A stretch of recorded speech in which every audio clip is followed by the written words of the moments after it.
ठीक ठीक है। सहना भवतु सहनौ भुनक्तु सह वीर्यं करवावहै तेजस्विनावधीतमस्तु मा विद्विषावहै। गुरुर्ब्रह्मा गुरुर्विष्णु गुरुर्देवो महेश्वरः गुरुः साक्षात् परब्रह्म तस्मै श्री गुरवे नमः। अखंडमंडलाकारं व्याप्तं येन चराचरं तत्पदं दर्शितं येन तस्मै श्री गुरवे नमः। बर्हापीडं नटवरवपुः कर्णयोः कर्णिकारं बिभ्रद्वासः कनककपिशं वैजयन्तीं च मालां रन्ध्रान् वेणोरधरसुधया पूरयन् गोपवृन्दैर्वृन्दारण्यं स्वपदरमणं प्राविशत् गीतकीर्तिः। वंशी विभूषितकरानवनीरदाभात् पीताम्बरादरुणबिम्बफलादरोष्ठात् पूर्णेन्दुसुन्दरमुखादरविन्दनेत्रात् कृष्णात् परं किमपि तत्त्वमहं न जाने। कृष्णाय वासुदेवाय देवकीनन्दनाय च नन्दगोपकुमाराय गोविन्दाय नमो नमः। नीलाम्बुजश्यामलकोमलाङ्गं सीतासमारोपितवामभागं पाणौ महासायकचारुचापं नमामि रामं रघुवंशनाथं मनोजवं मारुततुल्यवेगं जितेन्द्रियं बुद्धिमतां वरिष्ठं वातात्मजं वानरयूथमुख्यं श्रीरामदूतं शरणं प्रपद्ये। नारायणं नमस्कृत्य नरं चैव नरोत्तमं देवीं सरस्वतीं व्यासं ततो जयमुदीरयेत्। सर्वे भवन्तु सुखिनः सर्वे सन्तु निरामयाः सर्वे भद्राणि पश्यन्तु मा कश्चित् दुःखभाग् भवेत्। ओम शांति शांति शांति। आइए 2 मिनट भगवान के नाम का पावन संकीर्तन करें, उसके बाद फिर प्रवचन। सीताराम सीताराम सीताराम जय सीताराम।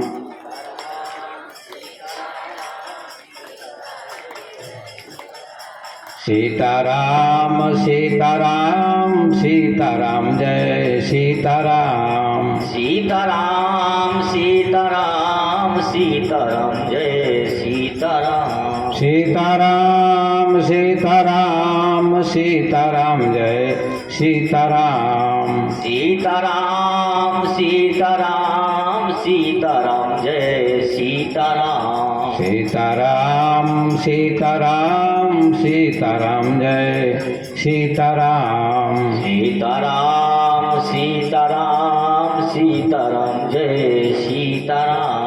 बोलिए सद्गुरुदेव भगवान की जय। रामचंद्र भगवान की जय। कृष्णचंद्र भगवान की जय। हनुमान जी महाराज की जय। भक्त और भगवान की जय। नगर बस्ती की जय। जय जय सीताराम।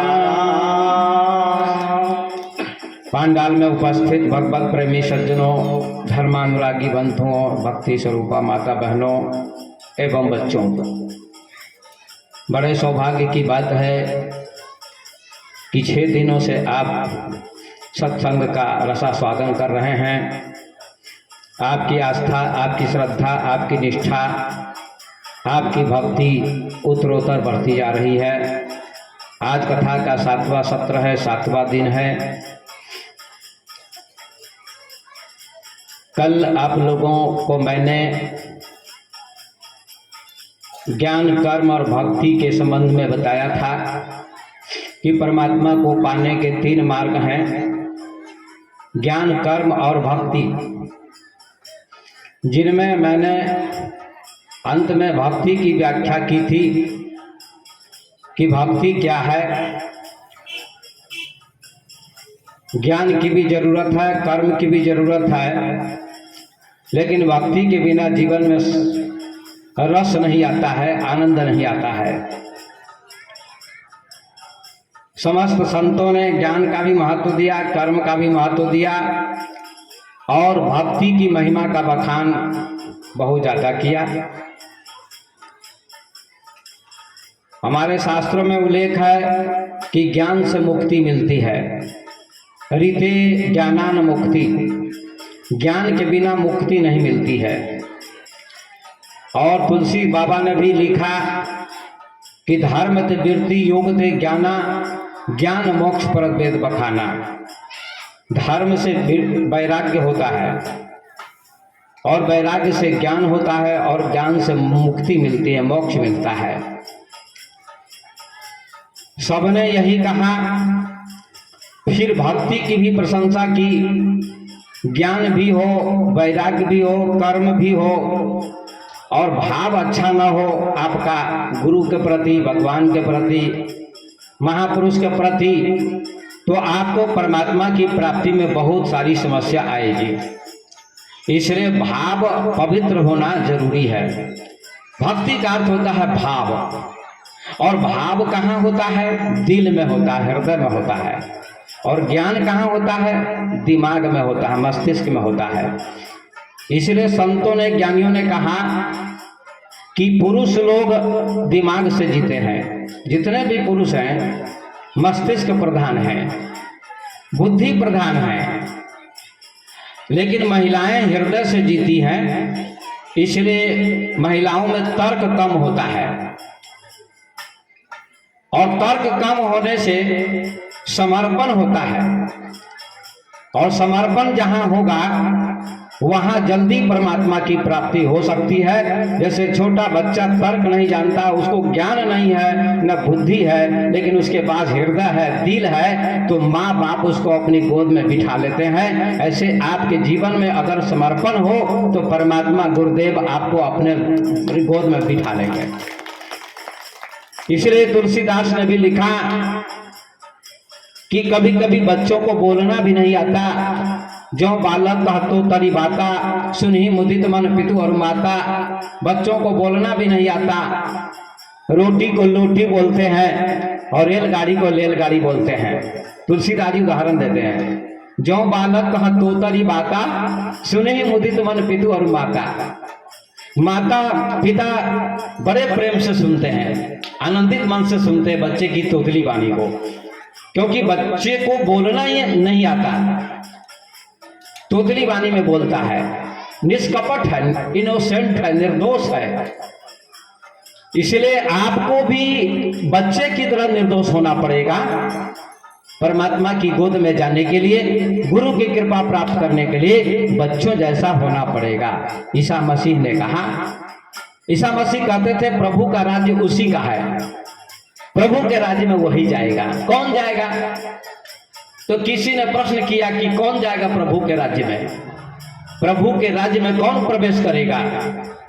तो ईसा मसीह ने एक छोटे से बच्चे को उठा लिया, खेलते हुए बच्चे को गोद में, और कहा इस छोटे से बच्चे जैसा जो हो जाएगा वही प्रभु के राज्य में जाएगा।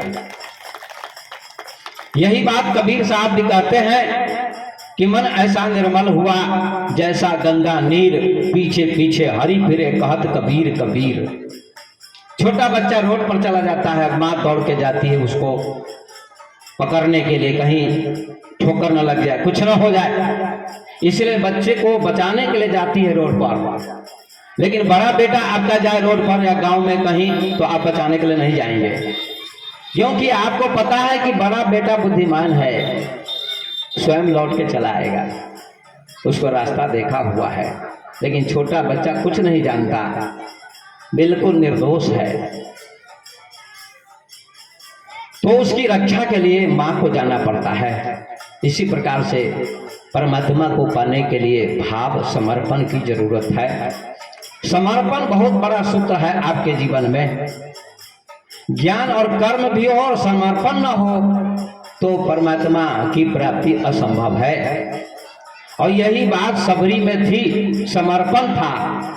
वो पढ़ी लिखी नहीं थी, मैंने कल चर्चा की थी, नवता भक्ति, वो भागवत की भी श्रवणम कीर्तनम विष्णु स्मरणम पाद सेवनम अर्चनम वंदनम दास्यम सख्यम आत्मनिवेदनम, 9 प्रकार की भक्ति की व्याख्या विस्तार से मैंने कल की थी कि प्रथम भक्ति भागवत के अनुसार सुनना है। पहले सुनो प्रेम से, एक एक शब्द को सुनने का प्रयास करो, और सुनते सुनते भी आपको कभी कभी समाधि लग जाएगी, संसार भुला जाएगा और समाधि लग जाएगी सुनते सुनते श्रवणम। क्योंकि राजा परीक्षित ने 7 दिनों तक केवल सुनने का काम किया। सुखदेव जी कथा सुनाते थे और परीक्षित जी कथा सुनते थे। घर द्वार त्याग कर चले गए गंगा के तट पर, और 7 दिनों तक सुखदेव जी ने निरंतर भागवत की कथा सुनाई, तरह तरह की कथाएं। और सुखदेव जी परीक्षित जी सुनते रहे। 7वां दिन आया, सुखदेव जी कहते हैं, बेटा परीक्षित, आज सांप आ रहा है, तुझे डंक मारेगा, आज तेरी मौत हो जाएगी, क्योंकि तुमको श्राप मिला हुआ है। अब तुमको भय है या नहीं है मौत का? सर्प डंक मारेगा तो तुमको डर नहीं लगेगा? परीक्षित ने कहा, नहीं गुरुदेव, अहम ब्रह्म परमम धाम ब्रह्मा हम परमम पदम। भागवत के अंतिम में लिखा है कि हे गुरुदेव, मैं जान गया कि शरीर को डंक लगेगा, शरीर को सर्प डंक मारेगा, आत्मा को डंक नहीं मारेगा, इसलिए मैं परम धाम परमात्मा का अंश हूं, मुझे कोई भय नहीं है, मैं निर्भय हो चुका हूं। आत्मा को आग नहीं जला सकती, पानी नहीं गीला कर सकता, हवा नहीं सुखा सकती, तलवार नहीं काट सकती, ऐसी आत्मा है। केवल कहने से नहीं, इसका बोध अनुभूति होनी चाहिए, अनुभव होना चाहिए। शास्त्रों में राम लिखा है, शास्त्रों में ब्रह्म लिखा है, शास्त्रों में परमात्मा लिखा है, लेकिन शास्त्रों में खोजने जाइएगा तो कहीं नहीं मिलेगा परमात्मा। शास्त्रों में केवल शब्द है। चंद्रमा आकाश में है, एक अंगुली, कोई बच्चा पूछता है, माँ वो चंद्रमा, तो माँ अंगुली से इशारा करती, वो है चंद्रमा बेटा। तो अंगुली कहाँ इशारा करती है? चंद्रमा की तरफ। अंगुली क्या है? शास्त्र है, शब्द है हमारे किसी महापुरुष के। गीता, रामायण, भागवत, पुराण, उपनिषद, सारे शास्त्र क्या है? शब्द हैं, संकेत हैं, परमात्मा तरफ इशारा करते हैं सारे शब्द, सारे शास्त्र। आपको वहां तक चलना पड़ेगा। कैसे चलना पड़ेगा? इसके लिए या तो 100% समर्पण कर देना होगा परमात्मा को, गुरुदेव को, या योग ध्यान करके मुक्त हो जाना होगा। इसलिए आपको अनुभव करना पड़ेगा, बिना अनुभव के काम न चलेगा। गूंगे केरी शर्करा खाए और मुस्काए, अकत कहानी प्रेम की कछु कहीं न जाए। गूंगे का गुड़ है, गूंगा गुड़ खाएगा, आप पूछिएगा कैसा लगा, तो क्या बताएगा? कुछ नहीं बताएगा, हंसेगा, मुस्कुराएगा। ये कबीर साहब कहते हैं, गूंगे केरी शर्करा खाए और मुस्काए, अकत कहानी प्रेम की कछु कहीं न जाए। प्रेम की कहानी, परमात्मा की कहानी अकथ है, कहने में नहीं आती है, शब्द वहां नहीं पहुंचता, वाणी नहीं पहुंचती, शास्त्र नहीं पहुंचता, वहां तो केवल अनुभव ही होता है, उसको दिखाया नहीं जा सकता। इसलिए भक्ति की जरूरत है। तो सबरी के दरवाजे पर भगवान पहुंच गए, राम जी। कल प्रसंग छूट गया था, उस प्रसंग को पूरा कर देता हूं।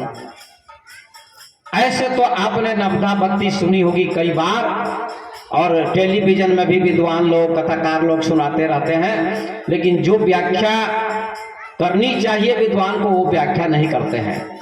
सब झूठ बोलते हैं विद्वान लोग, और जनता को गुमराह करके अपना वर्चस्व जमाना चाहते हैं, लेकिन सही व्याख्या बहुत कम विद्वान कर पाते हैं। आप सुनिए, सही व्याख्या मैं सुनाता हूं। सबरी के घर पर राम जी गए, तो सबरी क्या करती है? गोस्वामी जी ने लिखा, श्याम गौर सुंदर दो भाई, शबरी पड़ी चरण लपटाई, सागर जल ले चरण पखारे, पुनि सुंदर आसन बैठारे। श्याम गौर सुंदर दो भाई, ध्यान दीजिएगा। श्याम वर्ण के राम जी, गौर वर्ण के लक्ष्मण जी, दोनों भाई पहुंचते हैं। गुरुदेव ने बताया था उनकी बाहें लंबी होंगी, सिर पर जटा होगी, और पीतांबर पहने होंगे, वे ही राम और लक्ष्मण होंगे, ये पहचान मैं बता देता हूं शबरी। ऐसा कहकर गुरुदेव ने शरीर का त्याग कर दिया। शबरी प्रतीक्षा कर रही है कि कब राम और लक्ष्मण आएंगे। वो पहुंच गए राम और लक्ष्मण, चरणों में लिपट गई शबरी, पहचान गई कि यही राम लक्ष्मण है, चरणों में लिपट गई। श्याम गौर सुंदर तो भाई, शबरी बड़ी चरण लपटाई। ये भक्त का लक्षण होना चाहिए। आवत ही हर से नहीं, नैनन नहीं सने, और तुलसी तहां न जाइए जहां कंचन बरसे में। भक्त की क्या परिभाषा है।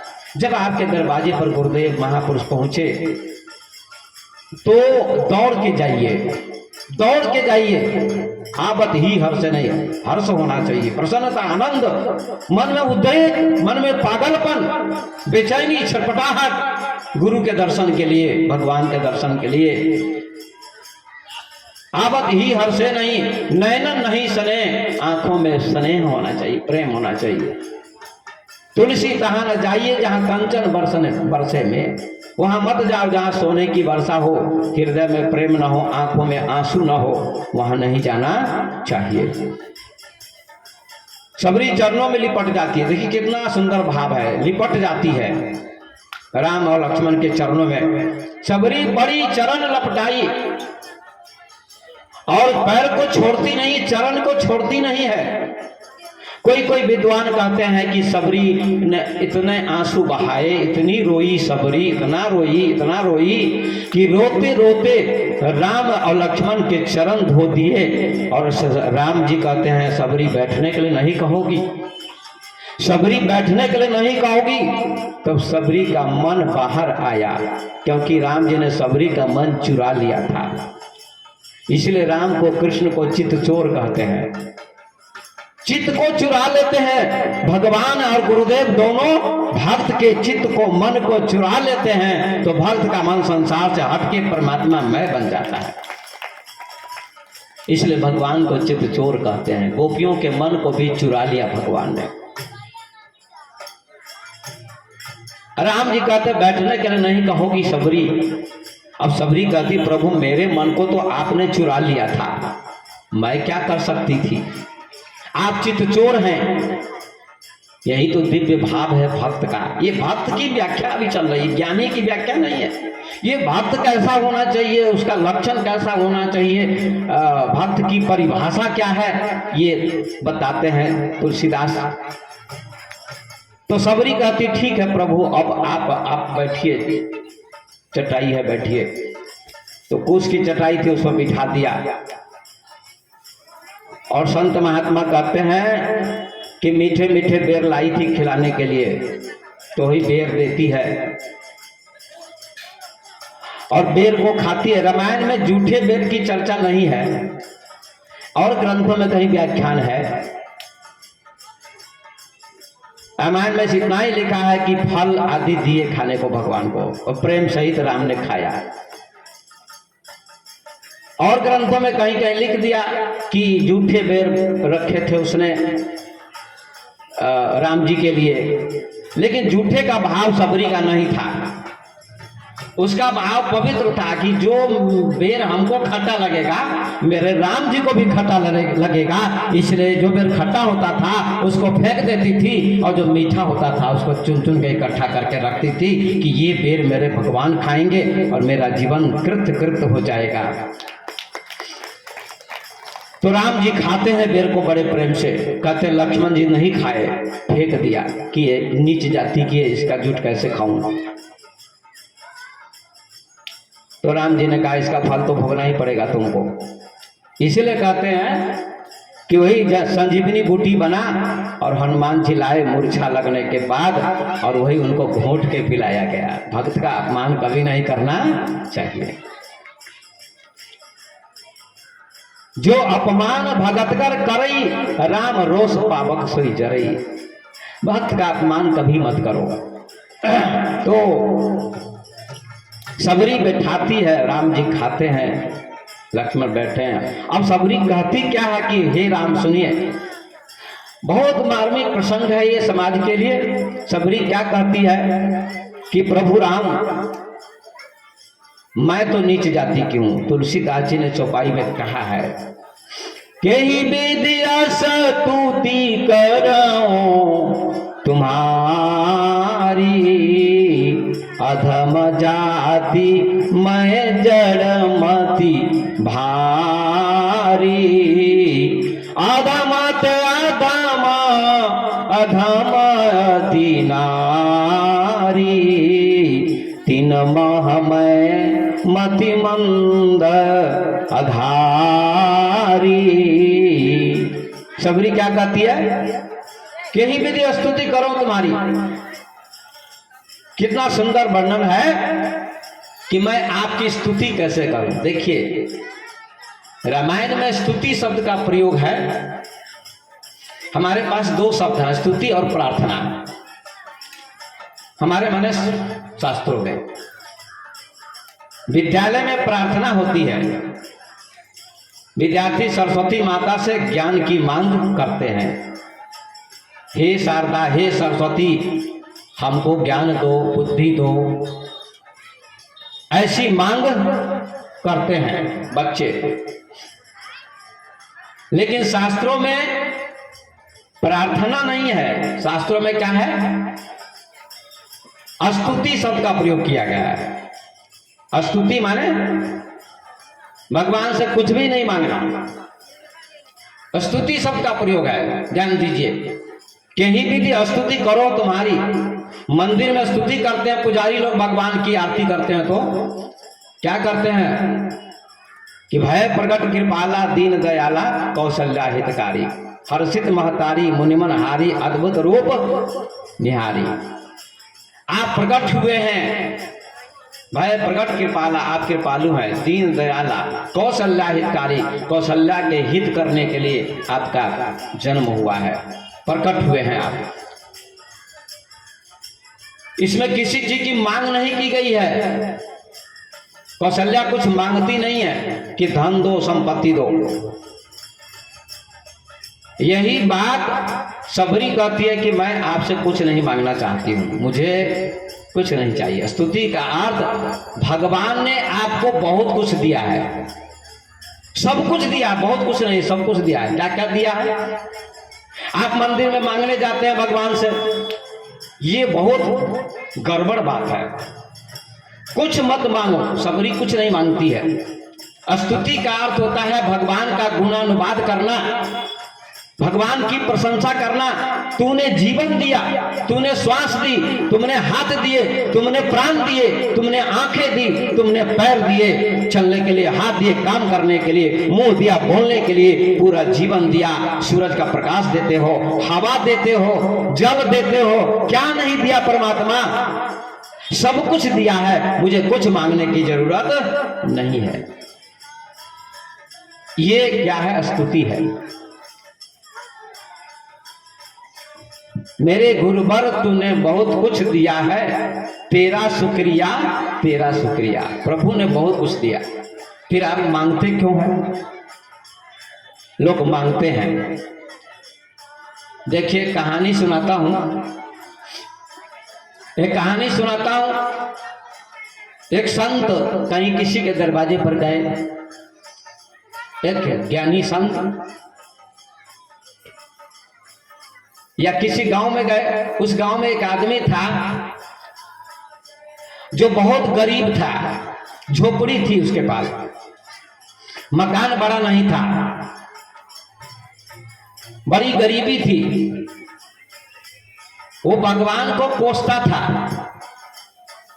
भगवान की निंदा करता था, परमात्मा की निंदा करता था कि फला को धनी बना दिया, हमको गरीब बना दिया। फला के पास बड़ा मकान है, कार है, मोटरसाइकिल है, मेरे पास कुछ भी नहीं है, मैं गरीब हूं। वो भगवान को नहीं मानता था, कहता था भगवान वगैरह कुछ नहीं, सब ढोंग पाखंड है। यदि भगवान होता तो सबको बराबर बनाता। एक को गरीब, एक को धनी क्यों बनाया? एक को विद्वान, एक को मूर्ख, एक को गोरा, एक को काला, एक को लूला लंगड़ा, एक को सुंदर। ऐसी विषमता क्यों भगवान के राज्य में? उसके मन में अनेक प्रकार के तर्क उठते थे। वो भगवान को नहीं मानता था। तो उस गांव में एक संत आए,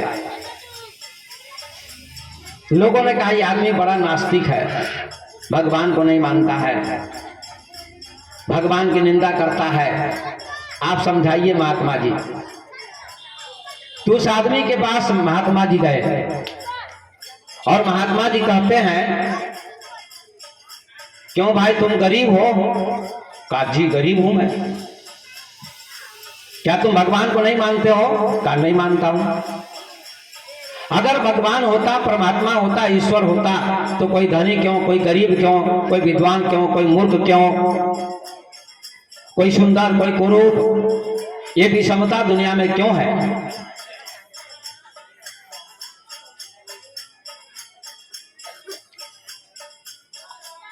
तो संत ने कहा अच्छा ठीक है, तुम अपने को गरीब मानते हो और भगवान को दोष लगाते हो, तो एक काम करो, तुम अपनी एक आंख निकाल के दे दो, 1 लाख रुपया दूंगा तुमको, दोगे? उसने कहा बाबा आपका दिमाग खराब हो गया है क्या? मैं आंख नहीं दे सकता, फिर दोबारा आंख नहीं मिलेगी हमको। कहा दूसरी आंख निकाल के दे दोगे तो 2 लाख रुपए दूंगा। कहा बाबा नहीं दूंगा, किसी कीमत को नहीं दूंगा। बाबा कहते एक हाथ काट के दे दोगे तो 1 करोड़ रुपए दूंगा। उसने कहा बाबा आप बहुत ज्यादा आगे बढ़ते जा रहे हैं, कोई हाथ काट के अपना कैसे दे सकता है? ये दोबारा कहीं मिलेगा? हाथ कट जाएगा तो बाजार में सब कुछ मिल जाएगा, लेकिन ये शरीर दोबारा नहीं मिलेगा, हाथ नहीं मिलेगा। जो परमात्मा ने दे दिया है ये कहीं नहीं मिलेगा, ना मार्केट में ना कहीं। कहा दूसरा हाथ दे दो तो 2 करोड़ रुपए दूंगा। संत आगे बढ़ते गए, दाम बढ़ाते गए। एक पैर काट के दे दोगे तो 1 अरब रुपए दूंगा, दूसरा पैर काट के दे दोगे तो 2 अरब रुपए दूंगा। अब 2 अरब रुपए शरीर की कीमत लगा दी। तो उस आदमी ने कहा बाबा अरबों खरबों दे दोगे तब भी मैं देने वाला नहीं हूं, इतना कीमती शरीर कहां से लाऊंगा? तो कहा रे भाई तुम गरीब कैसे हो? एक आंख की कीमत 1 लाख फिर भी तुमने नहीं दिया, 2 आंख की कीमत 2 लाख दी तो भी तुमने नहीं दिया, एक हाथ की कीमत 1 करोड़ रुपया तो भी तुमने हाथ काट के नहीं दिया, 2 हाथ की कीमत 2 करोड़ रुपए दिए तो भी तुमने हाथ नहीं दिया, एक पैर की कीमत 1 अरब रुपया दिया तो भी तुमने नहीं दिया, और 2 पैर दूसरे पैर की कीमत 2 अरब रुपया दिया तो भी तुमने दूसरा पैर नहीं दिया। तुम जैसा धनी कौन है दुनिया में? तुम सबसे बड़े धनी हो। 2 अरब रुपए में भी तुमने अपना कोई अंग काट के नहीं दिया तो तुम गरीब कैसे हो? इसका जवाब दो। ये शरीर कहां से मिला है बोलो? काम माता ने दिया, पिता ने दिया? अब भी नहीं मानता भगवान को। काम माता ने दिया, पिता ने दिया, मैं भगवान को नहीं जानता। तो कहा माता के गर्भ में जब तुम थे तो आंख कौन बनाता है? मां बनाती है। इसका जवाब दो। कहा नहीं। कान कौन बनाता है? मां बनाती है। आंख कौन बनाता है? हाथ कौन बनाता है? पैर कौन बनाता है? नाक कौन बनाता है? मुंह कौन बनाता है? क्या मां बनाती है? इन अंगों की रचना करती है? नहीं करती है। एक शक्ति है, उसी को ईश्वर कहते हैं। उस शक्ति से, उस ईश्वर से ही हमारे अंगों की रचना हुई है। ये माता पिता तो केवल माध्यम है, लेकिन रचने वाला वो है जो निराकार शक्ति है। वह व्यक्ति मान गया कि ठीक कहते हैं बाबा, आप सही कहते हैं बाबा। अब ईश्वर को मानने लगा, भगवान को मानने लगा, संत को मानने लगा। सही कहते हैं। रचना प्रभु की देख के ज्ञानी बड़े बड़े, पापे न कोई पार तो नादान क्या करे। ये सब प्रभु की रचना है। तो संत ने सिद्ध कर दिया कि कोई गरीब नहीं है दुनिया में, कोई गरीब नहीं है। आपके पास क्या कमी है? जो हवा हमको मिलती है वही हवा आपको मिलती है। जो सूर्य का प्रकाश हमको मिलता है वही आपको मिलता है। वही प्रधानमंत्री को मिलती है हवा, वही आपको मिलती है हवा। वही पानी प्रधानमंत्री को मिलता है, वही आपको मिलता है। वही श्वास आपको मिलती है, वही श्वास हमको मिलती है। तो आप में क्या चीज की कमी है? आप विराट हैं, आप में परमात्मा विद्यमान है। आप अपने को गरीब मानते हैं, केवल जगाने वाले गुरुदेव मिल जाएंगे तो आपको पता चल जाएगा। सब घट मेरा साइया, सुनी सेज न कोई, बलिहारी वा घट की जागट प्रगट होए। कबीर कहते हैं कि सबके घट में, सबके शरीर में साई है, परमात्मा है। कोई सेज सुनी नहीं है, कोई शरीर खाली नहीं है। बलिहारी वा घट की जागट प्रगट होए। उस घट की बलिहारी है। संत महात्मा योगी लोग ध्यान करते हैं, उस परमात्मा को जान लेते हैं। आप भी करेंगे, गुरु की शरण में, महापुरुष की शरण में आएंगे तो आपकी चेतना भी जागृत हो जाएगी। आप भी आत्मा परमात्मा को जान लेंगे, आप भी वही हो जाएंगे।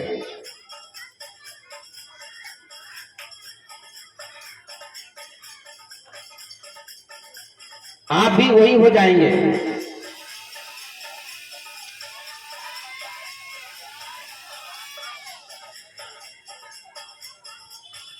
एक शेर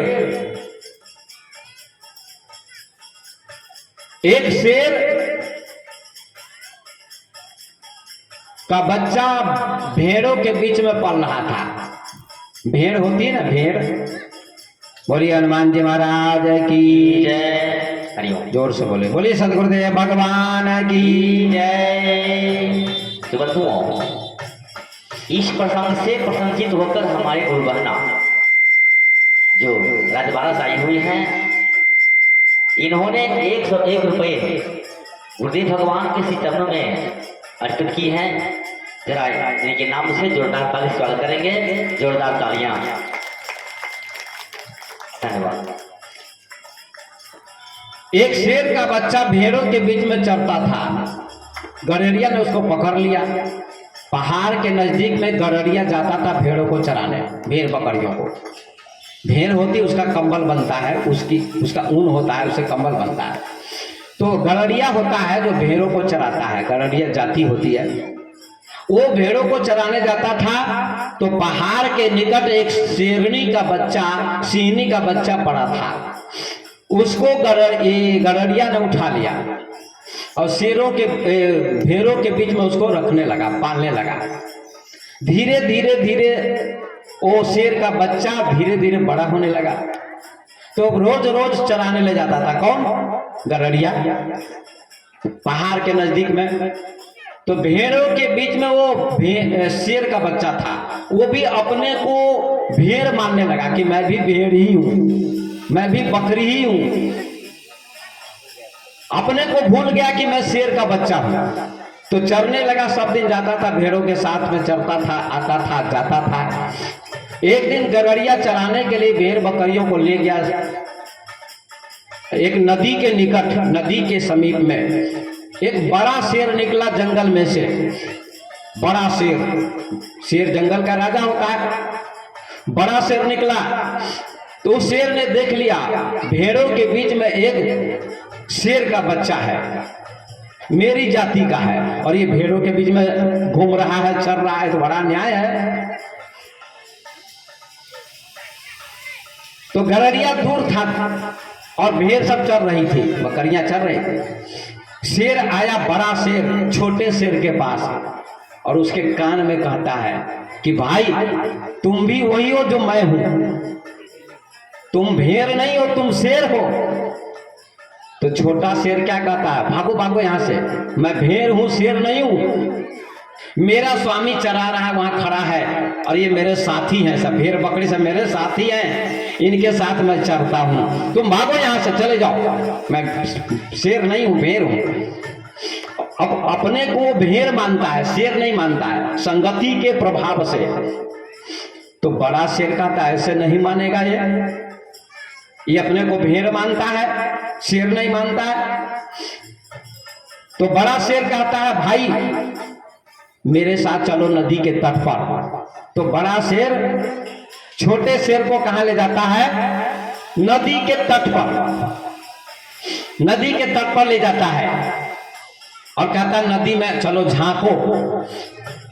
तो नदी में बड़ा शेर जाता है, छोटा शेर भी जाता है। ठीक ठीक, बड़ा शेर भी जाता है, छोटा शेर भी जाता है।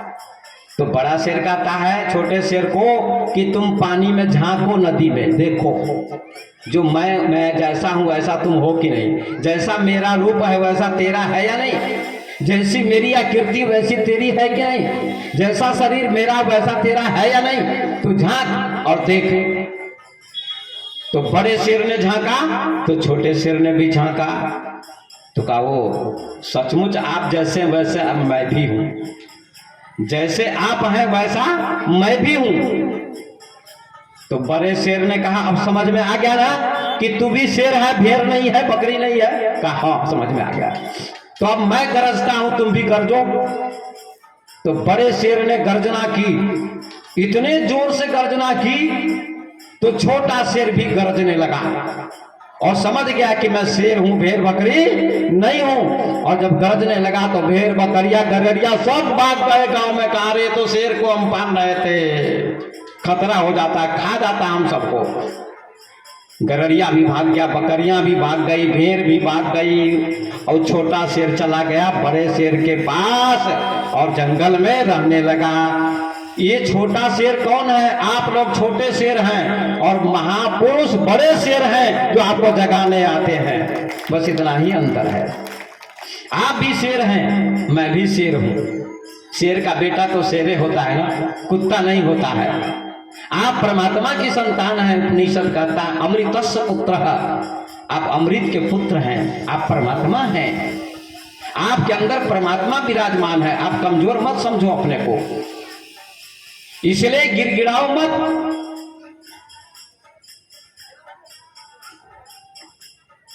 यही बात सबरी भगवान से कहती है। आपसे मैं क्या मांगू? कहीं दीदी अस्तुति करो तुम्हारी, अधम जाति मैं जड़मति भारी। मैं आपकी स्तुति कैसे करूं प्रभु? स्तुति माने भगवान का गुण गाना। शरीर दिया, आंखें दी, सब कुछ दिया है, आपका गुणानुवाद करूंगी, बस हो गया। सबरी कुछ भगवान से नहीं मांगती है। आप लोग इस प्रसंग को सुनकर मन में अमल कीजिए जीवन में कि भगवान से कुछ मांगने की जरूरत नहीं है। एक ही चीज मांगिए कि हमको आशीर्वाद दीजिए कि मुक्ति प्राप्त हो, आपका दर्शन बार बार जीवन भर मिलता रहे, जन्मों जन्मों आपका संग मिलता रहे, आशीर्वाद मिलता रहे, आत्मा का ज्ञान हो जाए, यही आशीर्वाद दीजिए। भरत जी ने यही मांग की है। इलाहाबाद में जाते हैं, गंगा यमुना सरस्वती में स्नान करते हैं और गंगा यमुना सरस्वती से यही मांगते हैं राम जी के बारे में। राम जी तो वनवास में चित्रकूट में मनाने जा रहे हैं। तो क्या मांगते हैं भरत जी? कुछ नहीं मांगते हैं, एक ही मांगते हैं, ये ध्यान रखिएगा। धन संपत्ति की मांग नहीं करते, बेटा की मांग नहीं करते, बेटी की मांग नहीं करते, सोना चांदी की मांग नहीं करते, संपत्ति की मांग नहीं करते, वैभव की मांग नहीं करते, किसी पदार्थ की मांग नहीं करते, मात्र एक चीज की मांग करते हैं भरत जी।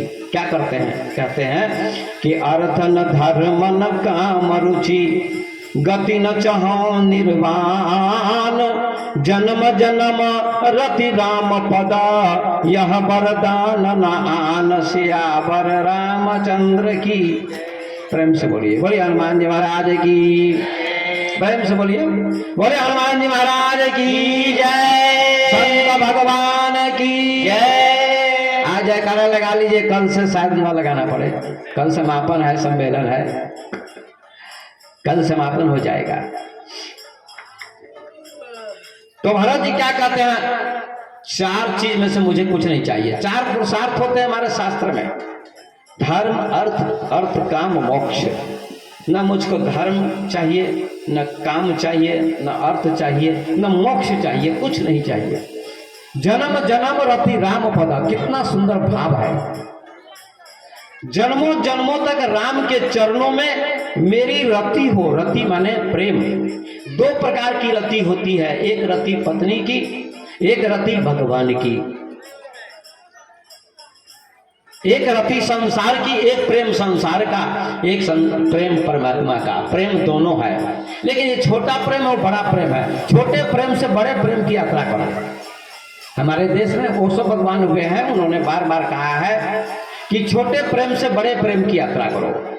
बेटे का सुख, पत्नी का सुख, संपत्ति का सुख, सब जो सुख आप चाह रहे हैं कि हमको सुख मिले, बेटा मिले, बेटी मिले, पत्नी मिले, उसका सुख भी खराब नहीं है, छोटा सुख है, लेकिन है परमात्मा का ही सुख हो। एक बूंद के बराबर, एक बूंद के बराबर पत्नी से जो सुख मिलता है वो एक बूंद के बराबर है, लेकिन वो भी गलत नहीं है। उससे आप आगे की यात्रा कीजिए। बूंद और सागर, सागर भी वही है, बूंद भी वही है, अलग चीज नहीं है। 1 तोला सोना, 1 किलो सोना, दोनों सोना है। पत्नी से जो सुख मिलता है, बेटे से जो सुख मिलता है, धन से जो सुख मिलता है, वो एक बूंद के बराबर है, 1 तोला के बराबर है, लेकिन वो भी सोना खराब नहीं, सोना ही है, 1 तोला है। लेकिन जब 1 किलो सोना हो जाएगा तो 1 तोला सोना उसका महत्व कम हो जाएगा, कौन हो जाएगा। 1 लाख रुपया मिल जाए और 1 रुपया खो जाए तो आप चिंता नहीं करेंगे, लेकिन जब तक 1 लाख नहीं मिला है तब तक 1 रुपया भी काम आएगा, उसकी भी जरूरत है। चपरासी का पद भी और राष्ट्रपति का पद दोनों पद हैं, लेकिन राष्ट्रपति का पद मिल जाएगा तो चपरासी का पद छोटा हो जाएगा। सूर्योदय हो जाएगा तो बल्ब का प्रकाश, दिए का प्रकाश छोटा हो जाएगा। संसार का सुख बल्ब का प्रकाश है, दिए का प्रकाश है। इसलिए मेरे सज्जनों, महापुरुषों ने सांसारिक सुख को भी खराब नहीं कहा, लेकिन कुछ तथाकथित संत महात्मा कहते हैं संसार का सुख बेकार है। अगर बेकार है तो फिर आप शादी विवाह क्यों करते हैं? भगवान राम ने विवाह क्यों किया? कृष्ण ने विवाह क्यों किया? शिव जी ने विवाह क्यों किया? बड़े बड़े ऋषि ने, मुनि ने विवाह क्यों किया? इस सुख से उस सुख की ओर चलो। ये पहली सीढ़ी है, दूसरी सीढ़ी, तीसरी सीढ़ी, चौथी सीढ़ी, 5वीं सीढ़ी, 6ठी सीढ़ी, 7वीं सीढ़ी, 8वीं सीढ़ी, और जब छत पर चले जाओगे तो सारी सीढ़ियां छूट जाएंगी। लेकिन सीढ़ी खराब नहीं है। इसलिए संसार का सुख छोटा सुख है, लेकिन बेकार नहीं है, व्यर्थ नहीं है। छोटे सुख से बड़े सुख की यात्रा करो, ये परिधि है और केंद्र की ओर चलो। हमारे महापुरुष कहते हैं। इसलिए मैं आपसे निवेदन करूंगा कि भगवान राम से सबरी कहती प्रभु कि मैं स्तुति नहीं करना चाहती। देखिए, सबरी को घमंड नहीं है, जबकि सभी भक्ति उसके पास है, नवदा भक्ति, लेकिन सबरी कहती मुझे कुछ नहीं आता। आज पढ़े लिखे लोग या कुछ भक्त लोग कहते हैं हमारे पास बहुत भक्ति है, मैं बहुत सेवा करता हूँ गुरुदेव की, महापुरुष की, कुछ नहीं मिल रहा है, कुछ नहीं मिल रहा है। अरे क्या चाहिए? उनका दर्शन ही सब कुछ है, और क्या चाहिए? गुरुदेव दया कर दो मुझ पर, मुझे अपनी शरण में रहने दो। किसी ने कहा गुरुदेव दया कर दो मुझ पर, मुझे अपनी शरण में रहने दो। ज्ञान के सागर मेरे स्वामी अब निर्मल गागर भरने दो। गुरुदेव दया, गाइए आप लोग भी, कर दो मुझ पर, मुझे अपनी शरण में रहने दो। देखिए, गाने से वाणी पवित्र होगी, आंखों से देखिए आपको कई लाभ मिल रहे हैं। आंखों से दर्शन कर रहे हैं संत महात्मा का, कोई भगवान का, महापुरुष का, सब में भगवान का दर्शन करो। अब गुरुदेव सामने बैठे तो दर्शन भी हो रहा है, आंखें पवित्र हो रही हैं और आपकी वाणी भी पवित्र हो रही, कान भी पवित्र हो रहा है क्योंकि कान से प्रवचन सुन रहे हैं, और आपकी वाणी भी पवित्र होगी बोलने से, गाने से। गुरुदेव दया कर दो मुझ पर, मुझे अपनी शरण में रहने दो। गुरुदेव दया कर दो मुझ पर, मुझे। कितना गीत गाते हैं आप लोग जोर जोर से रात में। अब भजन गाने में बड़ी कठिनाई हो रही है आप लोगों को। और सास से बहू में लड़ने में कितनी ऊर्जा ऊपर उठ जाती है। प्रेम से गाइए। तो तेरी शरण में जो कोई आया, तेरी शरण में जो कोई आया, पार हुआ वो एक ही पल में, पार हुआ वो एक ही पल में। इस दर पे हम भी आए हैं, इस दर पे हम भी आए हैं। इस दर पे गुजारा करने दो।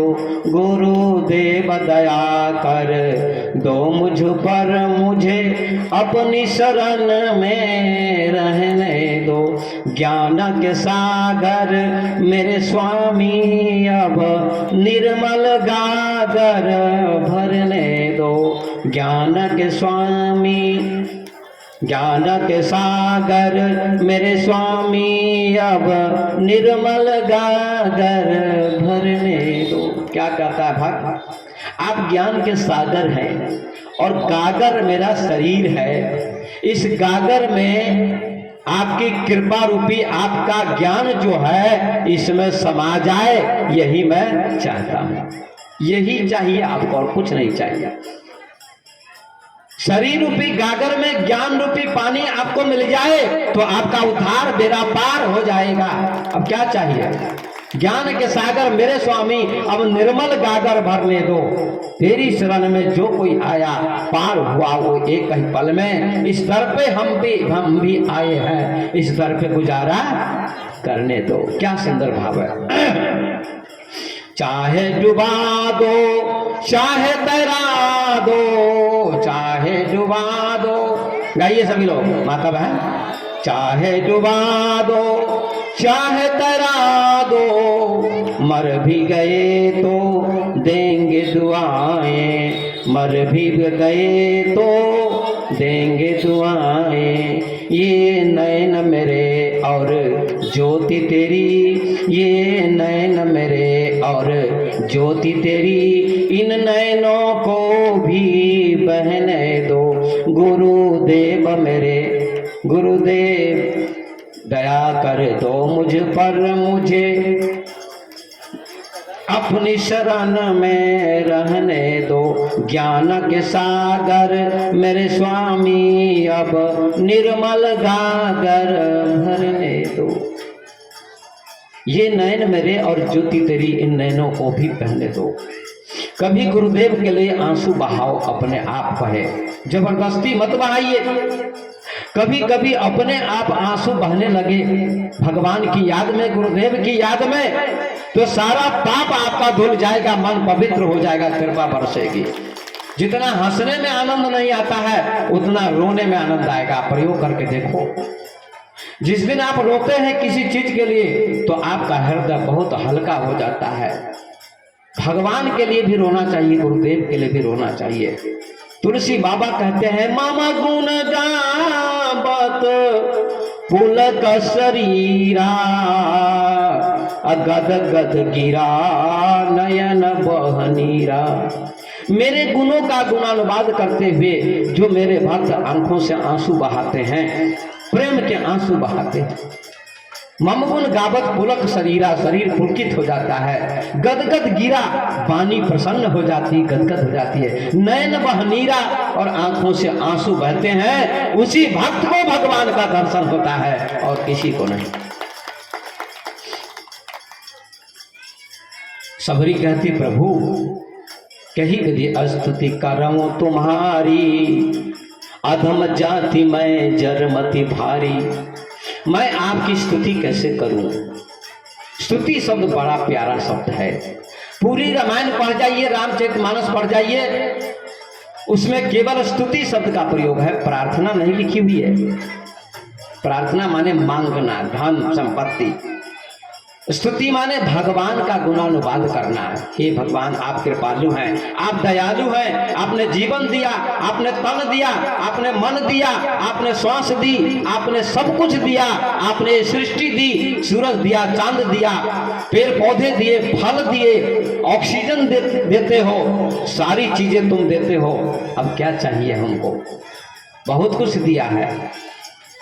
ऐसे का नाम गुणानुवाद है, स्तुति है। कही विधि स्तुति करो तुम्हारी, अधम जाति में जड़मति भारी। उस भक्त की रक्षा भगवान करते हैं, गुरुदेव करते हैं। कृष्ण भगवान भोजन कर रहे थे, उल्लेख आता है, भोजन कर रहे थे, 56 व्यंजन परोसे गए थे। गर्मी का मौसम था, रुक्मिणी जी पंखा कर रही थी। ये पंखा तो नहीं था बिजली वाला, उस जमाने में हाथ वाला पंखा, वो हाथ वाला पंखा कर रही थी। भगवान भोजन कर रहे थे। अचानक भगवान भोजन से उठ के भागने लगे, दौड़ने लगे, गेट पर चले गए, द्वार पर।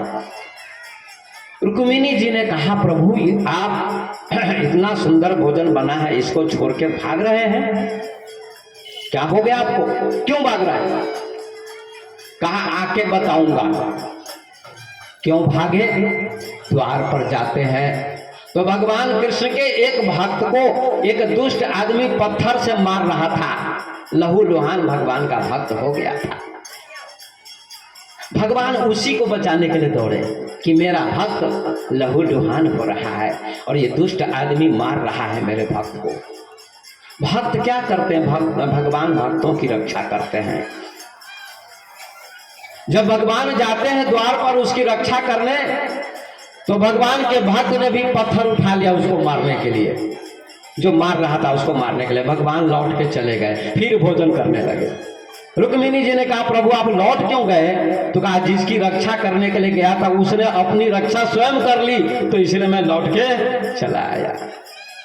आप भगवान पर समर्पित हो जाओ, तब भगवान आपकी रक्षा करेगा, अन्यथा नहीं करेगा। पूरा समर्पण कर दो। समर्पण का क्या अर्थ है, आप क्या समझते हैं?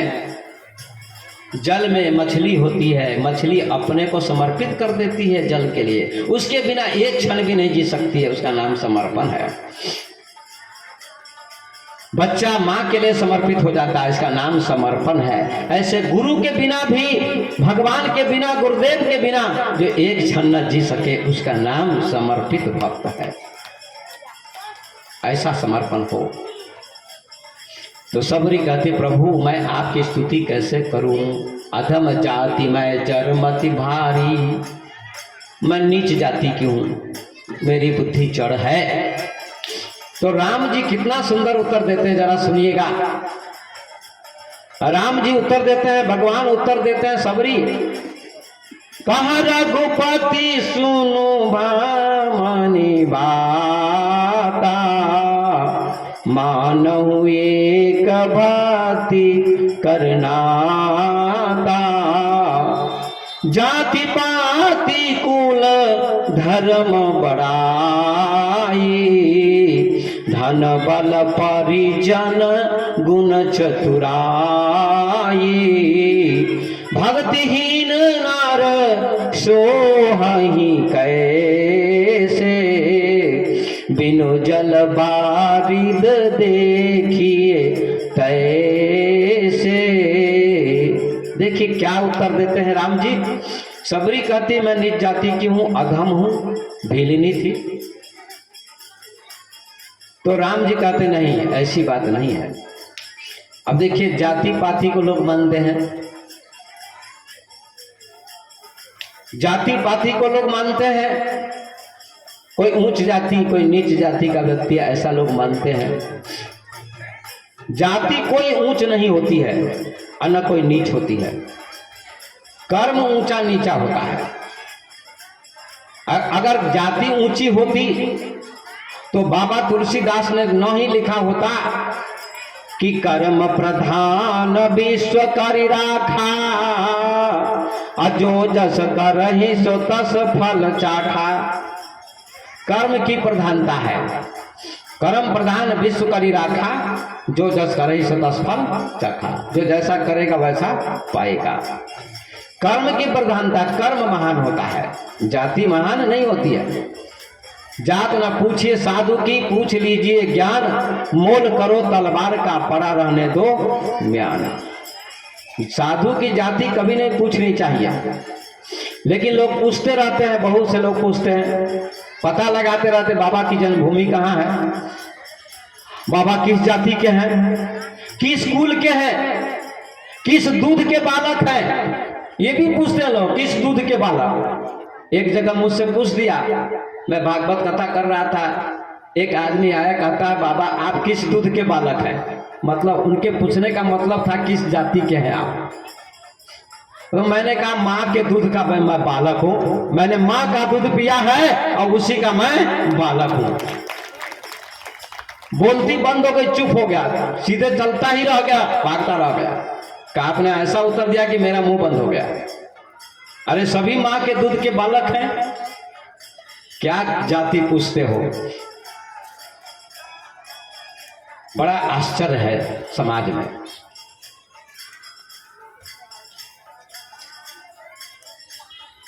तो जाति मत पूछिए। कहते हरिजन नीच जाति को क्या क्या वो हरिजन शब्द आता है, बैकवर्ड फॉरवर्ड ये सब आता है समाज में। हाँ, क्या क्या सब चल पड़ा है। सरकार भी बांटती है जाति में समाज को, सरकार बांटती है।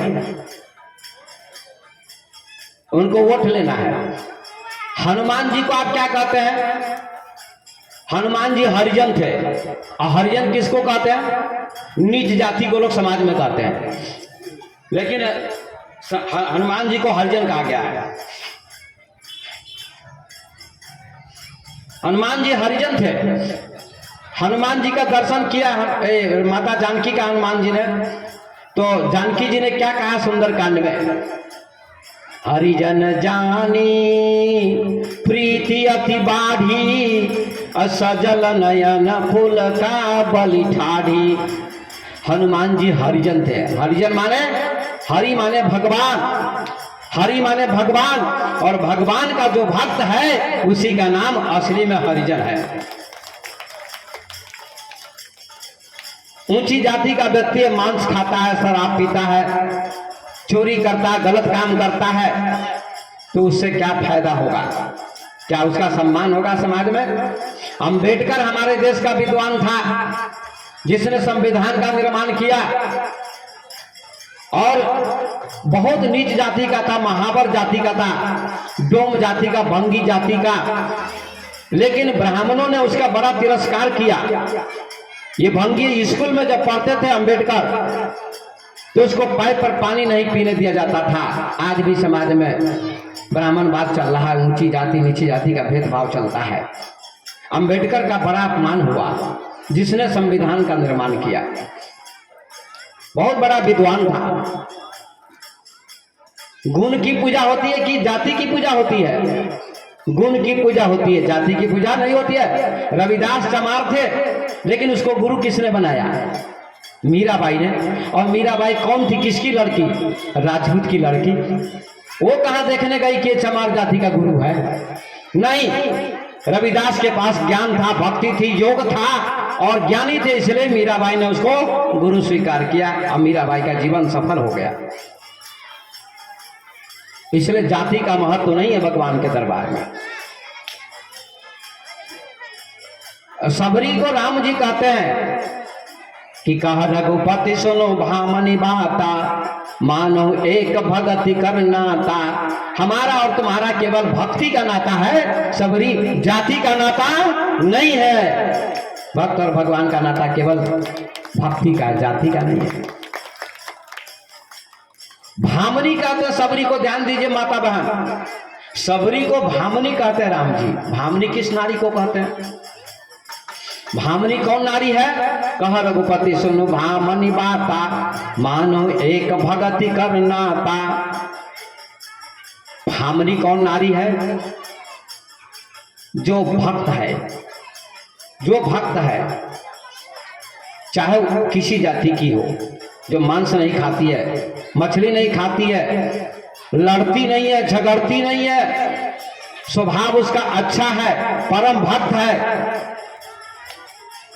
ऐसी नारी का नाम भामिनी है। हर नारी को भामिनी बनना चाहिए, हर नारी को भामिनी बनना चाहिए। इसमें कितनी भक्त महिला है जो एक दिन और हाथ उठवाया था कि कंठी माला ले चुकी हैं, जो भक्त हैं वो हाथ उठाइए, जो कंठी माला ले चुकी हैं वो हाथ उठाइए।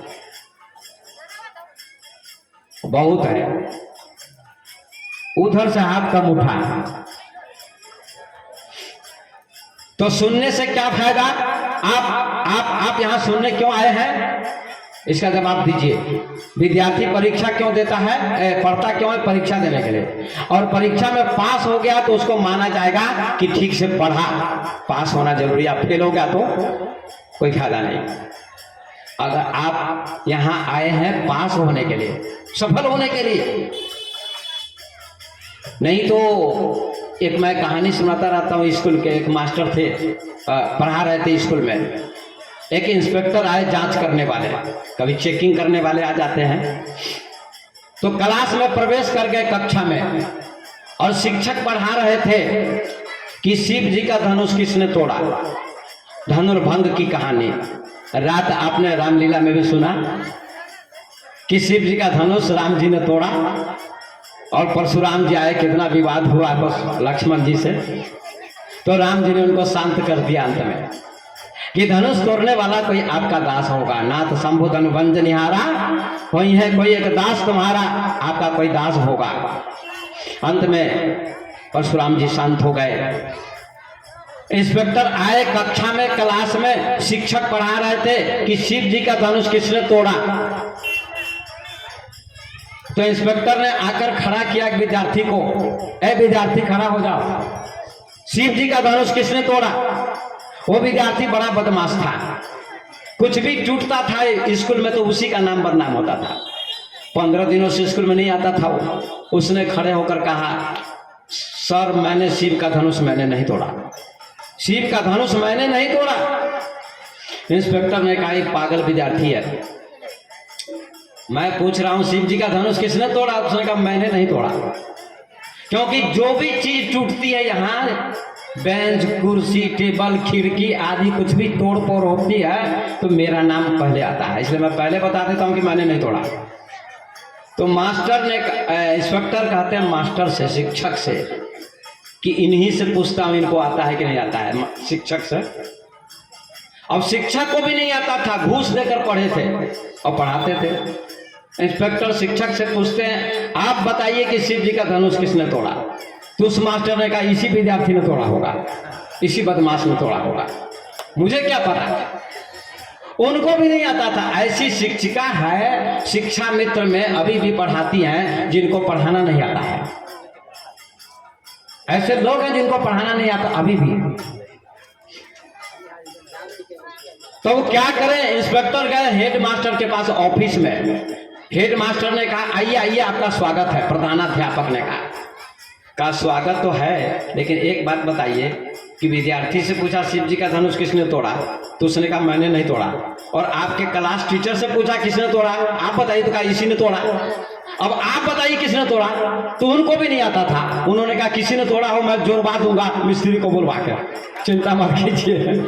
बोलिए हनुमान जी महाराज की। तो इसका मतलब क्या हुआ, इंस्पेक्टर ने कहा सबको सस्पेंड कर दूंगा, सबको सस्पेंड। सब मूर्खों की जमात यहाँ है विद्यालय में, विद्यार्थी भी वैसे, शिक्षक भी वैसे। इसका मतलब क्या हुआ, गुरु भी ज्ञानी होना चाहिए, विद्वान होना चाहिए, आंख वाला होना चाहिए। अंधे नहीं बन नियम माना जाता अंधा। उपनिषद कहते हैं, कठोपनिषद में वर्णन है कि आंख वाले का हाथ पकड़ के अंधा चलेगा तो रास्ता मिल जाएगा, लेकिन अंधे का हाथ अंधा पकड़ेगा तो दोनों गड्ढे में गिरेंगे। इसलिए गुरु ज्ञानी और चेला को भी ऐसे गुरु बनाने चाहिए, ऐसे गुरु की शरण में जाना चाहिए जो आपकी ज्ञान की आंख खोल दे, ज्ञान योग ध्यान की शिक्षा दे। मेरे पास सवेरे कई लोग आए, कई लोग आए सौर भर के आए हैं, बिल्टू शाह जी यहाँ के, उनके नाती उनकी लड़की सब आए थे। कई लोग कहा बाबा कुछ हमको बताइए, तो हमने बताया उनको, कुछ योग की शिक्षा दी, हमने बताया। और एक आदमी और आए, कहा बाबा हमको कुछ जानना है, हमने कहा आज समय ज़्यादा हो गया, कल आइएगा 9 बजे। एक आदमी और गए, कहा बाबा हमको जानना है, आपने कहा ऐसे हाथ जोड़ के प्रणाम करो, सिर झुकाओ और ऐसे प्रणाम मत करो, तो हमको थोड़ी शंका हो गई कि इसके बारे में बता दीजिए। तो हमने कहा कि कबीर साहब ने पूरे बीजक में कहीं नहीं लिखा है कि ऐसे प्रणाम करना, कहीं नहीं लिखा है, ये अपने मन गढ़ंत कहानी सब है। कबीर साहब कहते सीधे प्रणाम करो, गुरु के चरणों में सिर झुकाओ, सिर झुकाओ और गुरु का हाथ सिर पर पड़ेगा तो गुरु के हाथ में ऊर्जा होती है, पैर में भी ऊर्जा होती है। ये विज्ञान ने भी सिद्ध किया है, जो नुकीली अंगुलियां हैं इनमें ऊर्जा होती है, एनर्जी होती है। और सिर गोल है तो सिर गुरु के जी के चरणों पर रखो, हाथ पड़ेगा, अंगुलियां पड़ेंगी तो ये सिर के अंगुली के माध्यम से ऊर्जा आपके अंदर प्रवेश करेगी और आपका हृदय मन भी पवित्र हो जाएगा। हाथ जोड़िए, इसका मतलब क्या, इसमें क्या मिलेगा आपको, कोई वस्तु थोड़ी मिलेगी, ज्ञान कोई वस्तु नहीं है जो इसमें मिलेगी। ज्ञान तो ज्ञान है, कान के द्वारा अंदर जाएगा ज्ञान हृदय तक। सिर झुकाओ सबसे बड़ी बात है, हमारा शास्त्र कहता है, ऋषि मुनि बुद्ध भगवान महावीर स्वामी विवेकानंद शंकराचार्य सबने यही कहा है कि प्रणाम करो। 4 मिले 64 खिले 20 रहे कर जोर, हरिजन से हरिजन मिले पुर के 7 करोड़। 4 मिले, 4 मतलब आप आते हैं प्रणाम करते हैं हमको या किसी संत को, तो 2 आंखें आपकी मिलती, 2 आंखें हमारी मिलती हैं, आंखों की ऊर्जा आपके अंदर जाएगी। 4 मिले 64 खिले और 32 दांत आपके खिल जाते हैं, 32 दांत हमारे खिल जाते हैं। अब कोई मुंह फुलाता है तो 32 दांत खिलते हैं? नहीं खिलते हैं। मुंह फुला के देखिए सास बहू, फोटो लेने लायक चेहरा हो जाता है। 32 दांत खिलते हैं, आपके 32 दांत हमारे कितने अच्छे लगते हैं दांत। 4 मिले 64 खिले, 32 32 64 20 रहे कर जोड़, 10 अंगुलियां हमारी 10 अंगुलियां जुड़ जाती हैं, एक दूसरे को प्रणाम करते हैं। कोई गांव में भी लोग प्रणाम तो प्रणाम। देखिए कितना सुंदर शब्द है हमारे भारत की संस्कृति। इंग्लैंड अमेरिका में ऐसे प्रणाम नहीं किया जाता है सिर झुकाकर। ये भारत की सभ्यता संस्कृति, हमारे ऋषि ने, हमारे राम ने, हमारे कृष्ण ने, हमारे बुद्ध ने, हमारे महावीर ने, हमारे कबीर ने, हमारे नानक ने ये संस्कृति दी है कि सिर झुकाकर गुरु के चरणों में प्रणाम करो, माता पिता के चरणों में प्रणाम करो। ये भगवान राम खुद करते थे, हम आप क्या है। प्रातः काल उठ के रघुनाथा, मात पिता गुरु ना बही माथा।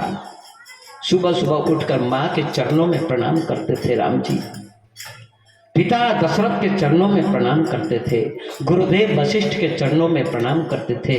कितनी सरलता थी, नम्रता थी श्री राम के अंदर।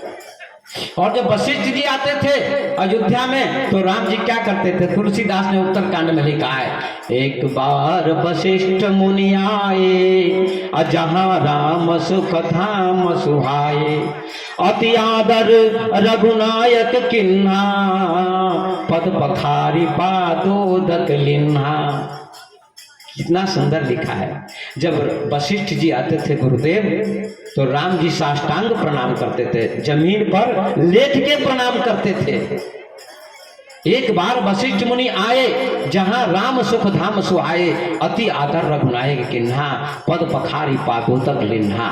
चरण धोकर राम जी चरणामृत लेते थे वशिष्ठ जी का। कितना दिव्य भाव था राम जी का। इसलिए ये प्रेरणा मिलती है आपको, ये प्रेरणा मिलती है।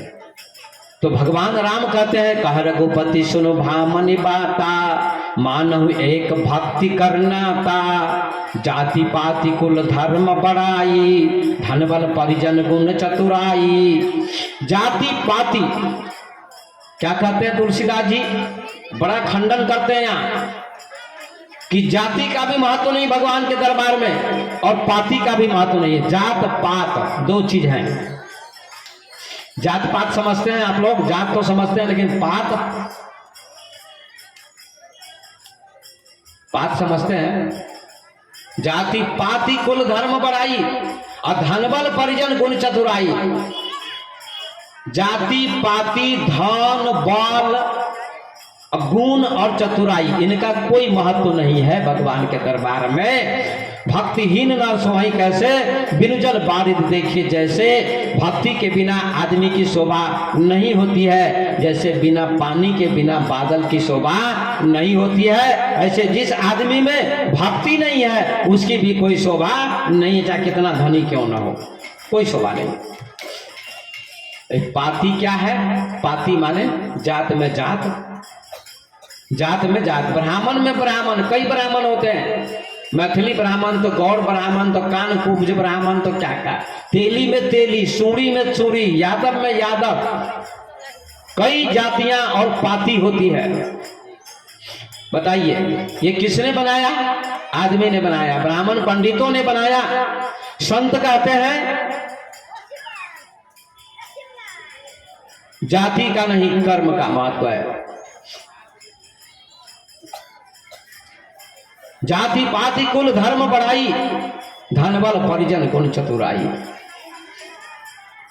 भक्तिहीन नर सोहई कैसे, बिनु जल बारिद देखिए तैसे। नवधा भक्ति कहो तो ही पाही, सावधान सुन धर्म मन माही। मैं आपको नवधा भक्ति सुनाता हूं सबरी। बोलिए सदगुरुदेव भगवान की, जोर से बोलिए बोलिए सदगुरुदेव भगवान की।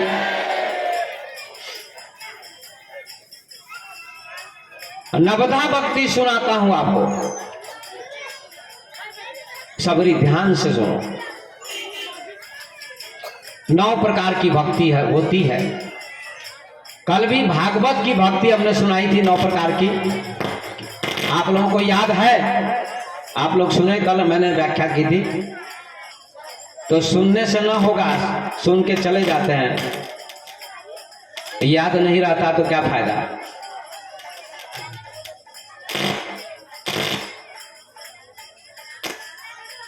कोई बात नहीं, याद नहीं तो सुनिए लीजिए। और सबरी की नवधा भक्ति, रामायण की नवधा भक्ति क्या है? तो रामायण की नवधा भक्ति प्रथम भक्ति संतन कर संगा। अब इसमें भी बड़ा विवाद है संत में। तुलसीदास जी ने तो कह दिया कि संत का संग करो, लेकिन लोगों ने बंटवारा किया। हमारी भक्तिन सब आई हैं रजबाड़ा से, हमारी एक भक्तिन से पूछा किसी ने, इस बच्ची की मम्मी है, उनसे पूछा किसी ने कि आपके गुरुजी किस पंथ के हैं।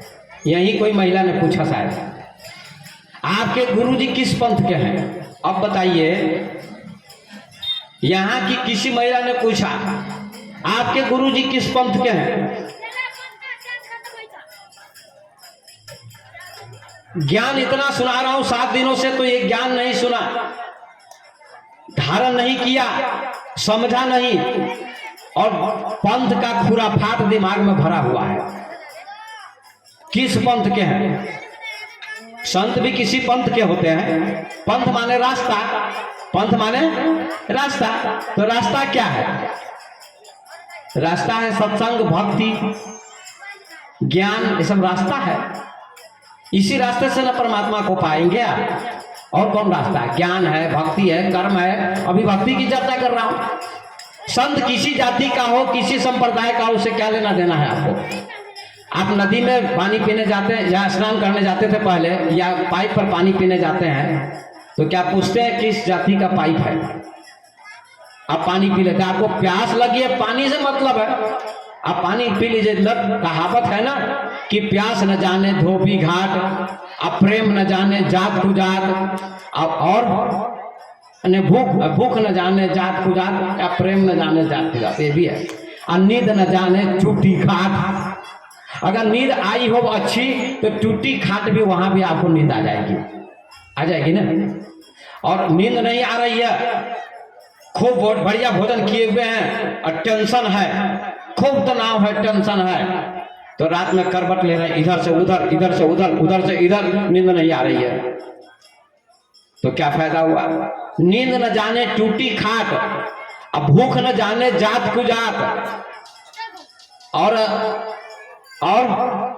क्या प्यास न जाने धोबी घाट, कि यहाँ धोबी कपड़ा धोता है इसकी चिंता नहीं करता व्यक्ति, आराम से जाकर पानी पी लेगा अगर प्यास लगी, कोई उपाय नहीं है तो प्राण बचाने के लिए। तो जात क्यों पूछते हो, पंथ क्यों पूछते हो संत से? और बड़े बड़े विद्वानों ने देश को बांट दिया है। मैं जाता हूं बड़े बड़े सम्मेलन में, 10-10 हजार की भीड़ में बोलता हूं, 5-5 हजार की भीड़ में बोलता हूं। एक दिन और मैंने निवेदन किया था आपसे कि बसंतपुर में नेपाल में सम्मेलन हुआ था, कबीर सम्मेलन। उसमें बनारस से, काठमांडू से संत आए हुए थे और सभी प्रशंसा कर रहे थे। कबीर सम्मेलन था तो मैं तो जग में भी चला जाता, अभी यज्ञ हो रहा है। यहाँ के लोगों ने जाकर निवेदन किया, हमारे शिव शंकर शाह जी, तेज नारायण शाह जी, एक डॉक्टर साहब, वो रंजीत जी, कई लोग गए और निवेदन किया, बाबा हमारे यहाँ यज्ञ हो रहा है, आपसे निवेदन करने आए, आपको निमंत्रण देने आए हैं, चलिए प्रवचन कर दीजिएगा। हमको बड़ी प्रसन्नता हुई, मेरे मन में भावना थी, लालसा थी कि धना में कभी न कभी मेरा कार्यक्रम होना चाहिए, और ये अभिलाषा मेरी पूरी हो गई। आप लोग धन्यवाद के पात्र हैं कि आपने मुझे बुलाया और 7 दिनों से मैं आपकी सेवा कर रहा हूं, ये मेरा भी सौभाग्य है और आपका भी सौभाग्य है। और मैं निवेदन करता हूं कि एक बार भागवत कथा भी करवा लीजिए आप लोग, एक बार भागवत कथा भी 7 दिनों की करवा लीजिए। जैसे रामलीला में भीड़ होती है, जगह नहीं मिलती है, ऐसे मैं भी वचन देता हूं कि भगवान कृष्ण की कृपा से, गुरुदेव की कृपा से ऐसी ही भीड़ यहां भी लगेगी। लेकिन यहाँ ज्ञान की चर्चा कर रहा हूं, अभी प्रवचन सुना रहा हूं, तो प्रवचन थोड़ा गहरा विषय होता है, इसलिए सभी लोग समझ नहीं पाते, क्योंकि यहाँ ढोलक हारमोनियम नहीं है, इसलिए लोगों को रोचकता चाहिए ना। तो मैं कथा करता हूं, उसमें तबला भी होता है, हारमोनियम भी होता है, आर्गन भी होता है, बड़े बड़े कलाकार सब आते हैं। हरिपुरवा में आए थे कलाकार सब, एक से कलाकार हैं, वहां के लोग भी पागल दीवाने हो गए थे। 3 जगह राम नाम का जप चलता था, 5 आदमी के अलावा वहां कोई नहीं रहता था राम नाम जप में, सब लोग चले जाते थे कथा में। लोग कहते थे बाबा ने कोई मेला नहीं लगने दिया, कोई मेला भी नहीं लगता था, सब लोग कथा में चले जाते थे, इतनी भीड़ होती थी, पंडाल से दुगुने लोग रोड पर बैठते थे। ये मैं अपनी प्रशंसा नहीं कर रहा हूं, ये भगवान कृष्ण की कृपा, गुरुदेव की कृपा है। इसलिए एक बार धाना में भी भागवत कथा का कार्यक्रम हो जाए तो यहां भी वृंदावन बन जाए, और अभी तो अयोध्या बना हुआ है और वृंदावन भी एक बार बन जाए। राम कथा से अयोध्या और भागवत कथा से वृंदावन बन जाए। ये धना गांव धन्य धन्य हो गया और हो भी जाएगा, ये मैं चाहता हूं। तो आइए मेरे सज्जनों, संत को मत बांटिए, संत को मत बांटिए। सूरज किसी पंथ का नहीं है, सबको प्रकाश मिलता है उसका, चंद्रमा की चांदनी सबको मिलती है, पृथ्वी एक ही है, नदी भी वही है सबके लिए, संत भी सबके लिए होते हैं। इसलिए पंथ का बंटवारा नहीं कीजिए, यही करके तो विवाद चल रहा है। ज्ञानी होना चाहिए, विद्वान होना चाहिए, आपको फायदा मिलना चाहिए ज्ञान का। प्रवचन सुनिए, ज्ञान सुनिए, पंथ का त्याग कर दीजिए।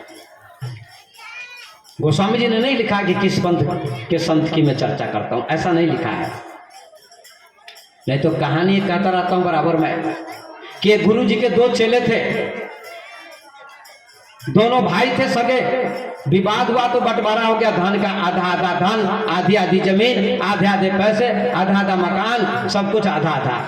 और माता पिता थे 2, एक ने माता को रख लिया, एक ने पिता को रख लिया, और कहा गुरु जी तो एक ही है, तो कैसे बंटवारा होगा, गुरु जी तो एक ही कैसे बंटवारा होगा, तो कहा होगा। दोनों भाई दुश्मन बन गए। तो बड़ा भाई कहता है हमारा दायां हाथ, दायां पैर, दायां गाल, दायां कान, दाई आंख, और तुम्हारा बायां सब कुछ। छोटे भाई से कहा, हो गया बंटवारा गुरु जी का, गुरु जी अभी है नहीं, अब बंटवारा हो गया। 6 महीने के बाद गुरुदेव आए तो दोनों भाई थाली लेकर दौड़े चरण धोने के लिए, कहा गुरुदेव हमारी थाली में पैर रखिए। वो कहता मेरी थाली में पैर रखिए, हम चरण धोएंगे। गुरुदेव ने कहा लगता है तुम दोनों में विवाद है, क्या करें, एक पैर उस एक थाली में, दूसरा पैर दूसरी थाली में, चरण धोए गए। 2 आसन लगे हुए थे। एक कहता है मेरे आसन पर बैठिए, एक कहता है मेरे आसन पर बैठिए। गुरुदेव ने कहा मैं तो एक ही हूं, 2 आसन पर कैसे बैठूंगा। तो गुरुदेव ने क्या किया, एक तरीका निकाला, लेट गए, एक पर पैर रख दिया, एक पर ये धर रख दिया। कहा ठीक है, अब हो गया ना। अब बड़ा भाई पैर दबाने लगा, दायां पैर। दायां पैर किसका था, बड़े भाई का हिस्से में। वो दाएं पैर की सेवा करने लगा। तो गुरुजी करबट लेते हैं तो बायां पैर दाएं पैर पर आ गया। बायां पैर किसके हिस्से का था, छोटे भाई के हिस्से का। तो बड़े भाई ने एक मुक्का मारा बाएं पैर पर, कहा मेरे दुश्मन का हिस्सा है, मेरे दुश्मन का हिस्सा है। तो गुरुदेव कहते क्यों मारते हो, कहा आपको नहीं मारता हूं, मैं दुश्मन के हिस्से को मारता हूं। अब सोचिए, फिर कुछ देर के बाद छोटा भाई, बड़ा भाई चला गया काम करने, छोटा भाई आया, वो भी चरण दबाने लगा, पैर दबाने लगा। तो गुरुजी करवट बदलते हैं और दायां पैर बाएं पैर पर आ गया। तो छोटे भाई ने 2-4 मुक्का जमा दिया दाएं पैर पर। कहा क्यों मारते हो, मेरा पैर है। कहा आपका पैर नहीं ना, दुश्मन का हिस्सा है।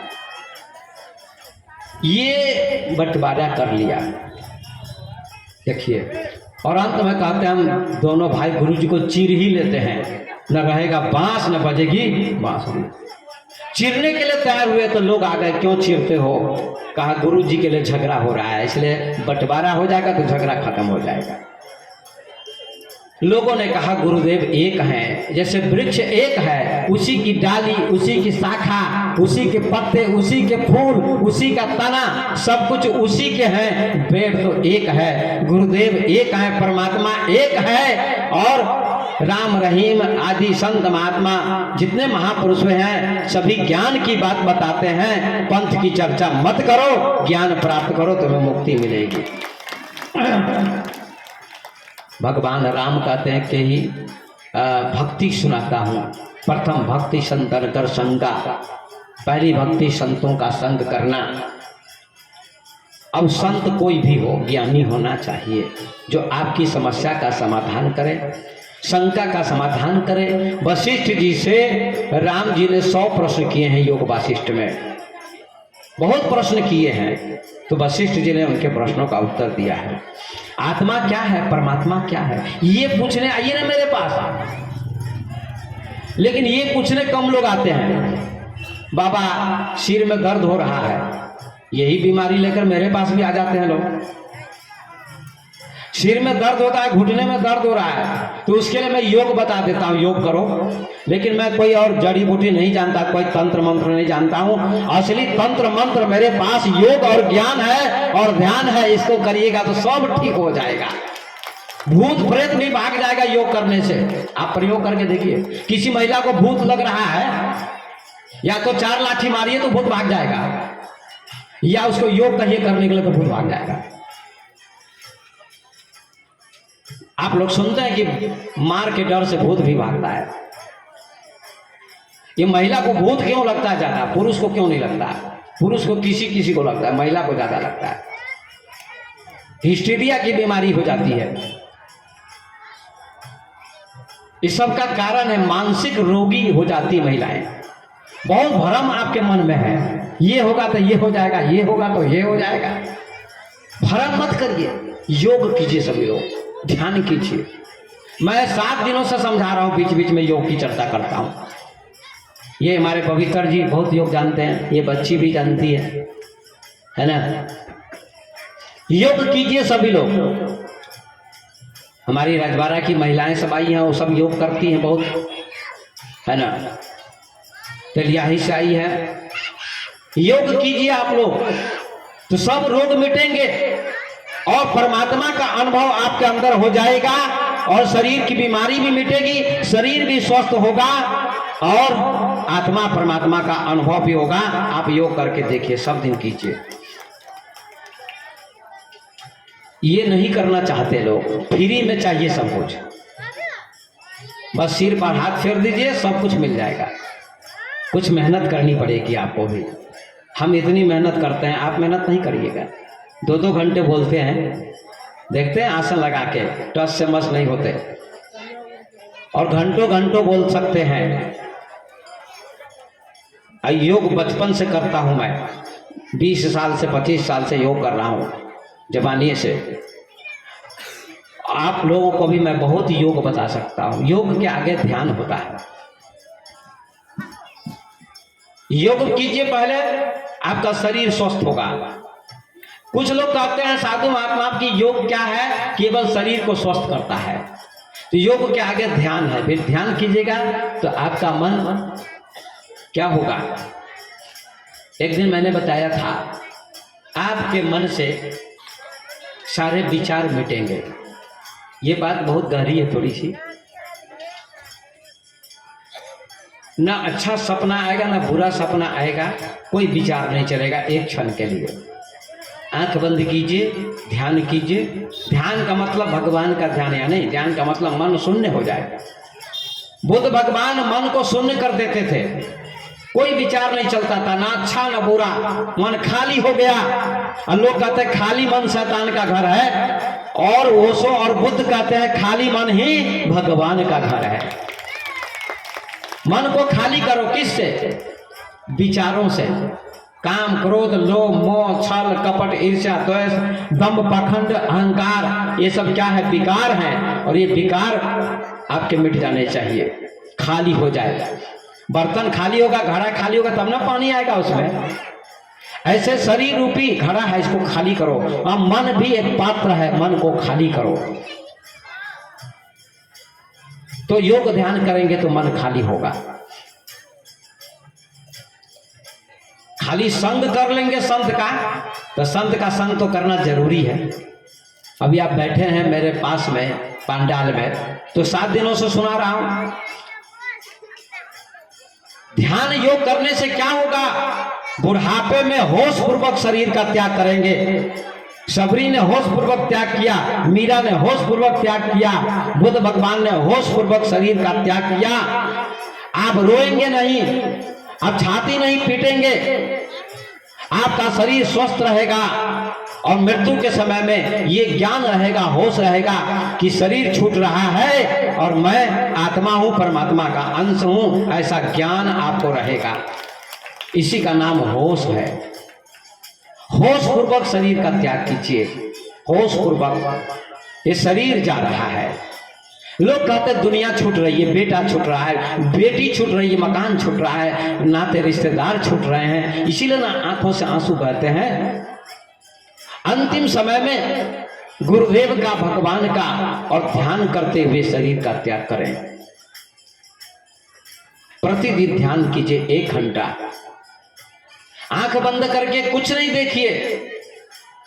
आप आंख बंद करके केवल अंधकार को देखिएगा तो 3 महीने में प्रकाश हो जाएगा। और प्रकाश भी परमात्मा नहीं है। कुछ लोग प्रकाश को दिखाते हैं कि प्रकाश परमात्मा है। बाल योगेश्वर या और भी संस्थाएं हैं, वो कहते हैं हम प्रकाश दिखाते हैं, भगवान दिखाते हैं। भगवान देखने की चीज नहीं है। जो देखता है वही भगवान है, जो दिखाई पड़ता है वो दृश्य है, और जो देखता है प्रकाश को वही आत्मा है। ये ज्ञान रखिए आप लोग। लेकिन थोड़ी देर के लिए मन शांत हो जाएगा। आंख बंद करके मन को जाने दीजिए, जहां जाता है वहां। एक दिन मन ठहर जाएगा।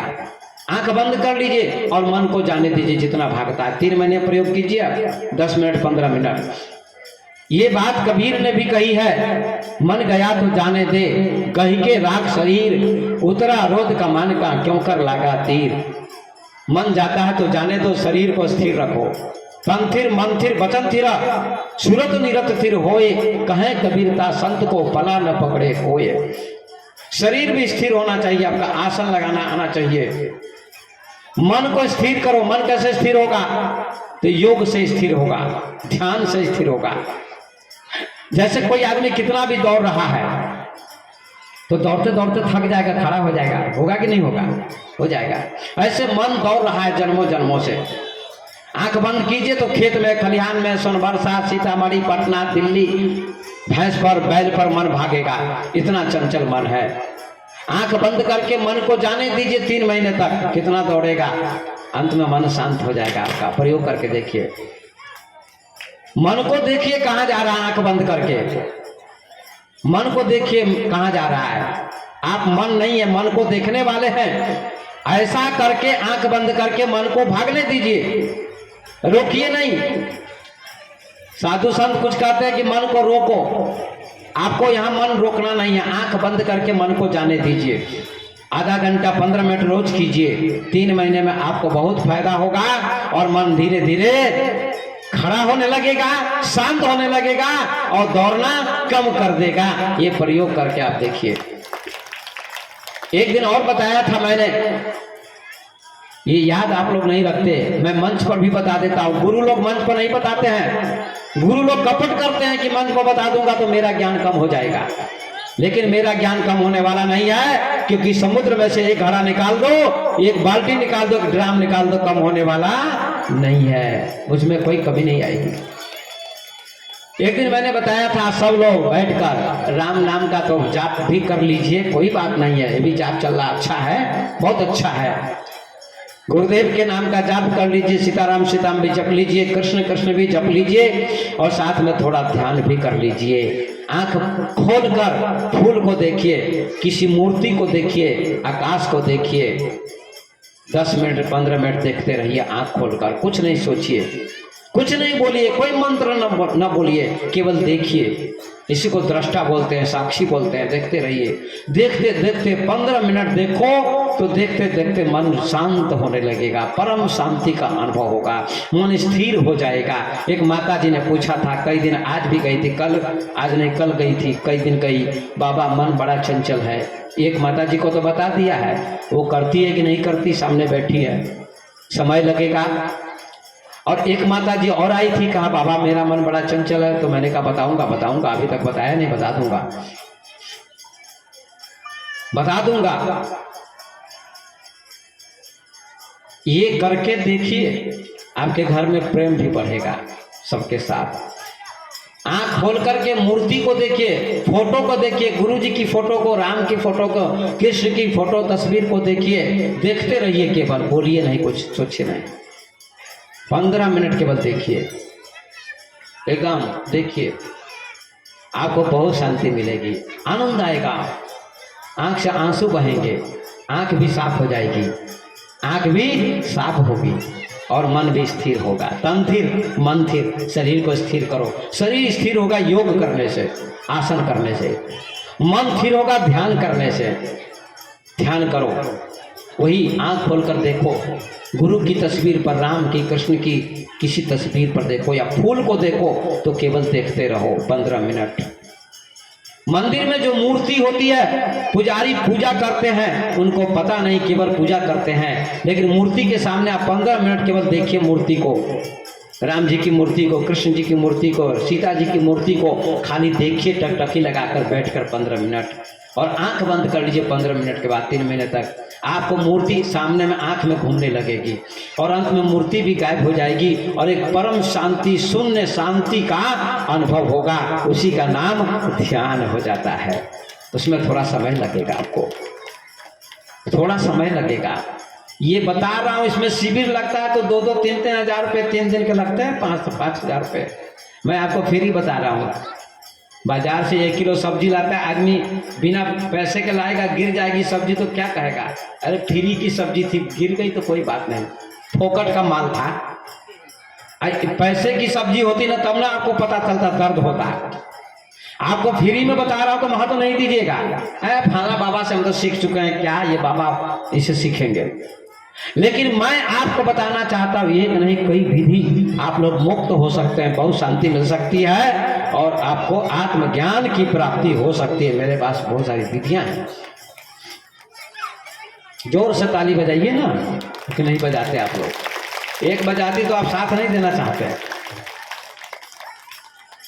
आइए अब आगे चलते हैं। भगवान राम कहते हैं नवधा भक्ति सुनाता हूँ। प्रथम भक्ति संतन कर संगा, पहली भक्ति संतों का संग करो। चाहे किसी भी संत पंथ के संत हैं, विद्वान हो, ज्ञानी हो और योगी हो और ध्यानी हो, ऐसे संत को गुरु बनाइए, वहाँ बैठिए।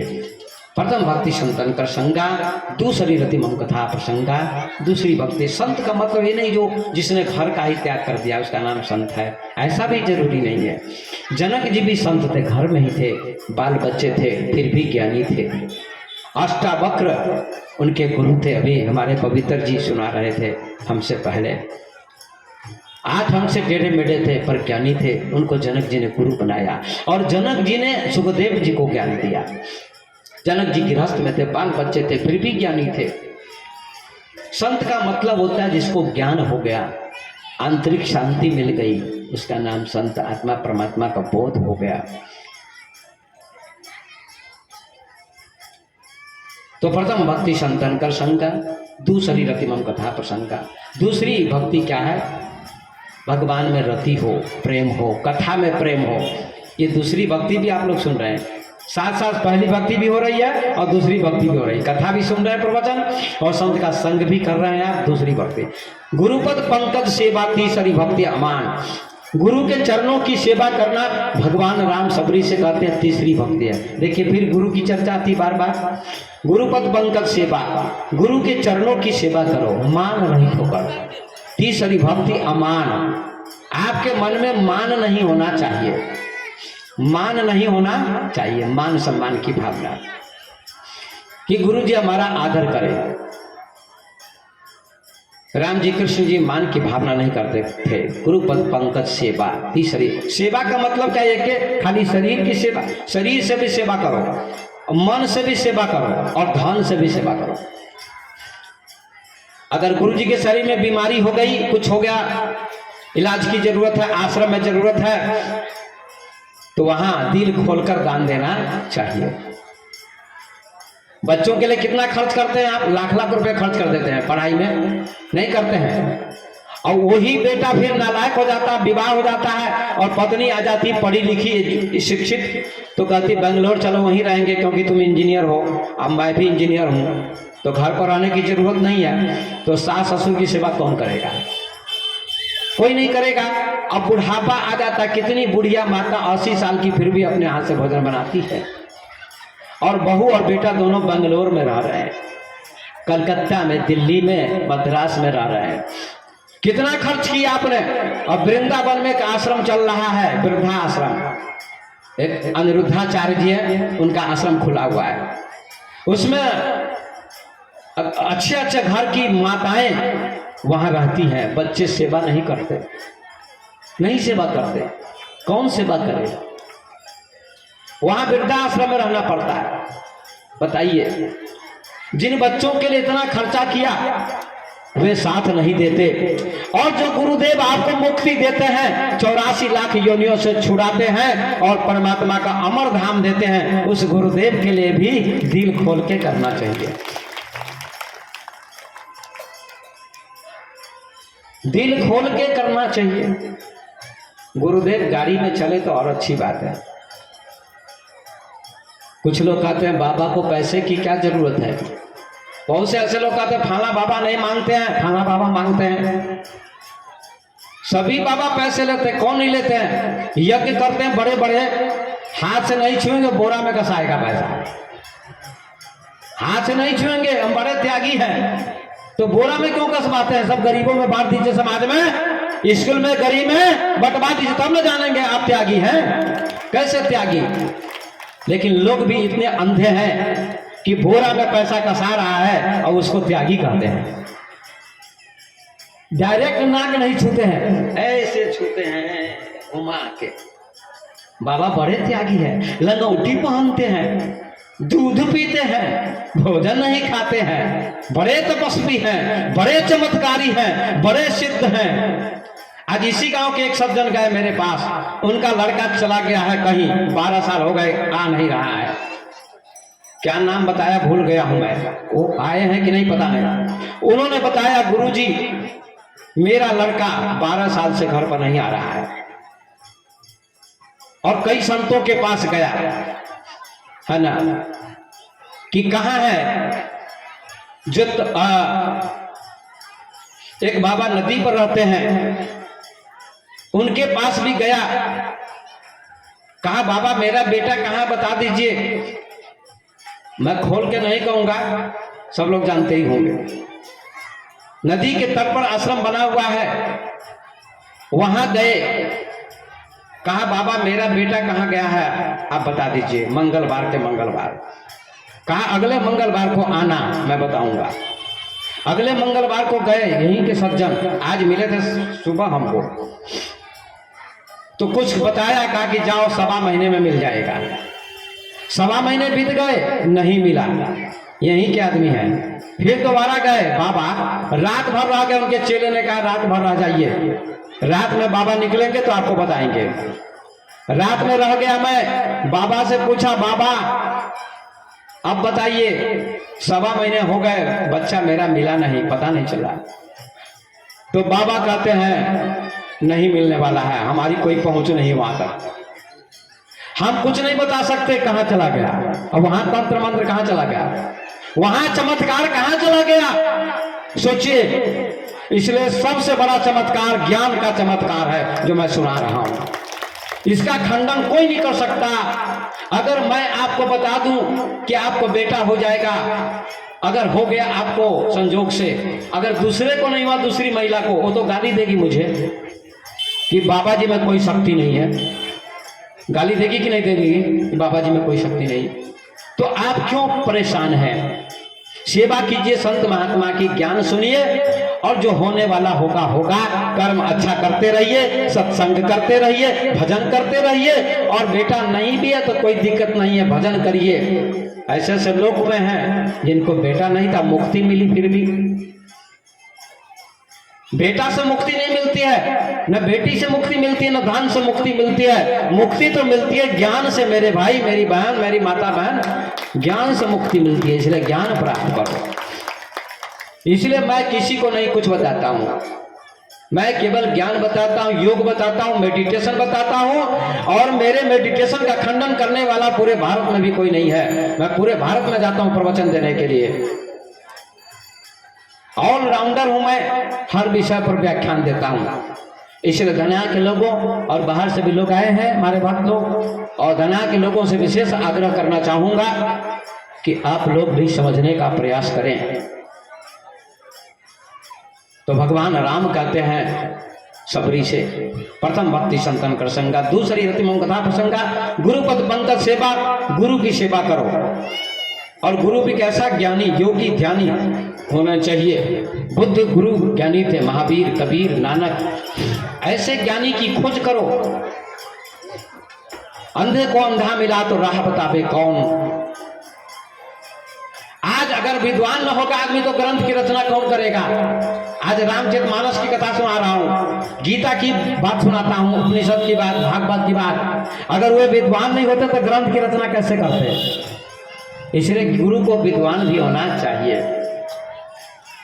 आज रामायण का पाठ हो रहा है यज्ञ में, बाबा तुलसीदास ने रामायण लिखी है। अगर विद्वान नहीं होते तो तुलसीदास तो रामायण कैसे लिखते। इसलिए उन्होंने रामायण की रचना की, महापुरुषों ने ग्रंथ की रचना की। तो विद्वान भी होना चाहिए। तो अब मैं अपनी वाणी को विराम दूंगा और आज कथा का समापन है, कल तो सम्मेलन है। तो सज्जनों, भगवान राम ने 9 प्रकार की भक्ति का वर्णन किया है। अब सब प्रकार की भक्ति का वर्णन मैं नहीं कर सकता, समय लगेगा, बहुत समय लगेगा। सबरी को सभी भक्ति की चर्चा की है भगवान ने, और सबरी को दर्शन दिया। और अंत में सबरी राम जी के सामने ही शरीर का त्याग कर देती है और भगवान में समा जाती है, उसको भगवान का धाम मिलता है। तो भक्ति की महिमा मैंने सुनाई है, भक्ति की चर्चा मैंने सुनाई है। आपके जीवन में भक्ति होनी चाहिए, भाव होना चाहिए, तो परमात्मा की प्राप्ति में देर नहीं लगेगी। संत की कृपा होगी, महापुरुष की कृपा होगी और आपको परमात्मा की प्राप्ति होगी, उनका दर्शन होगा।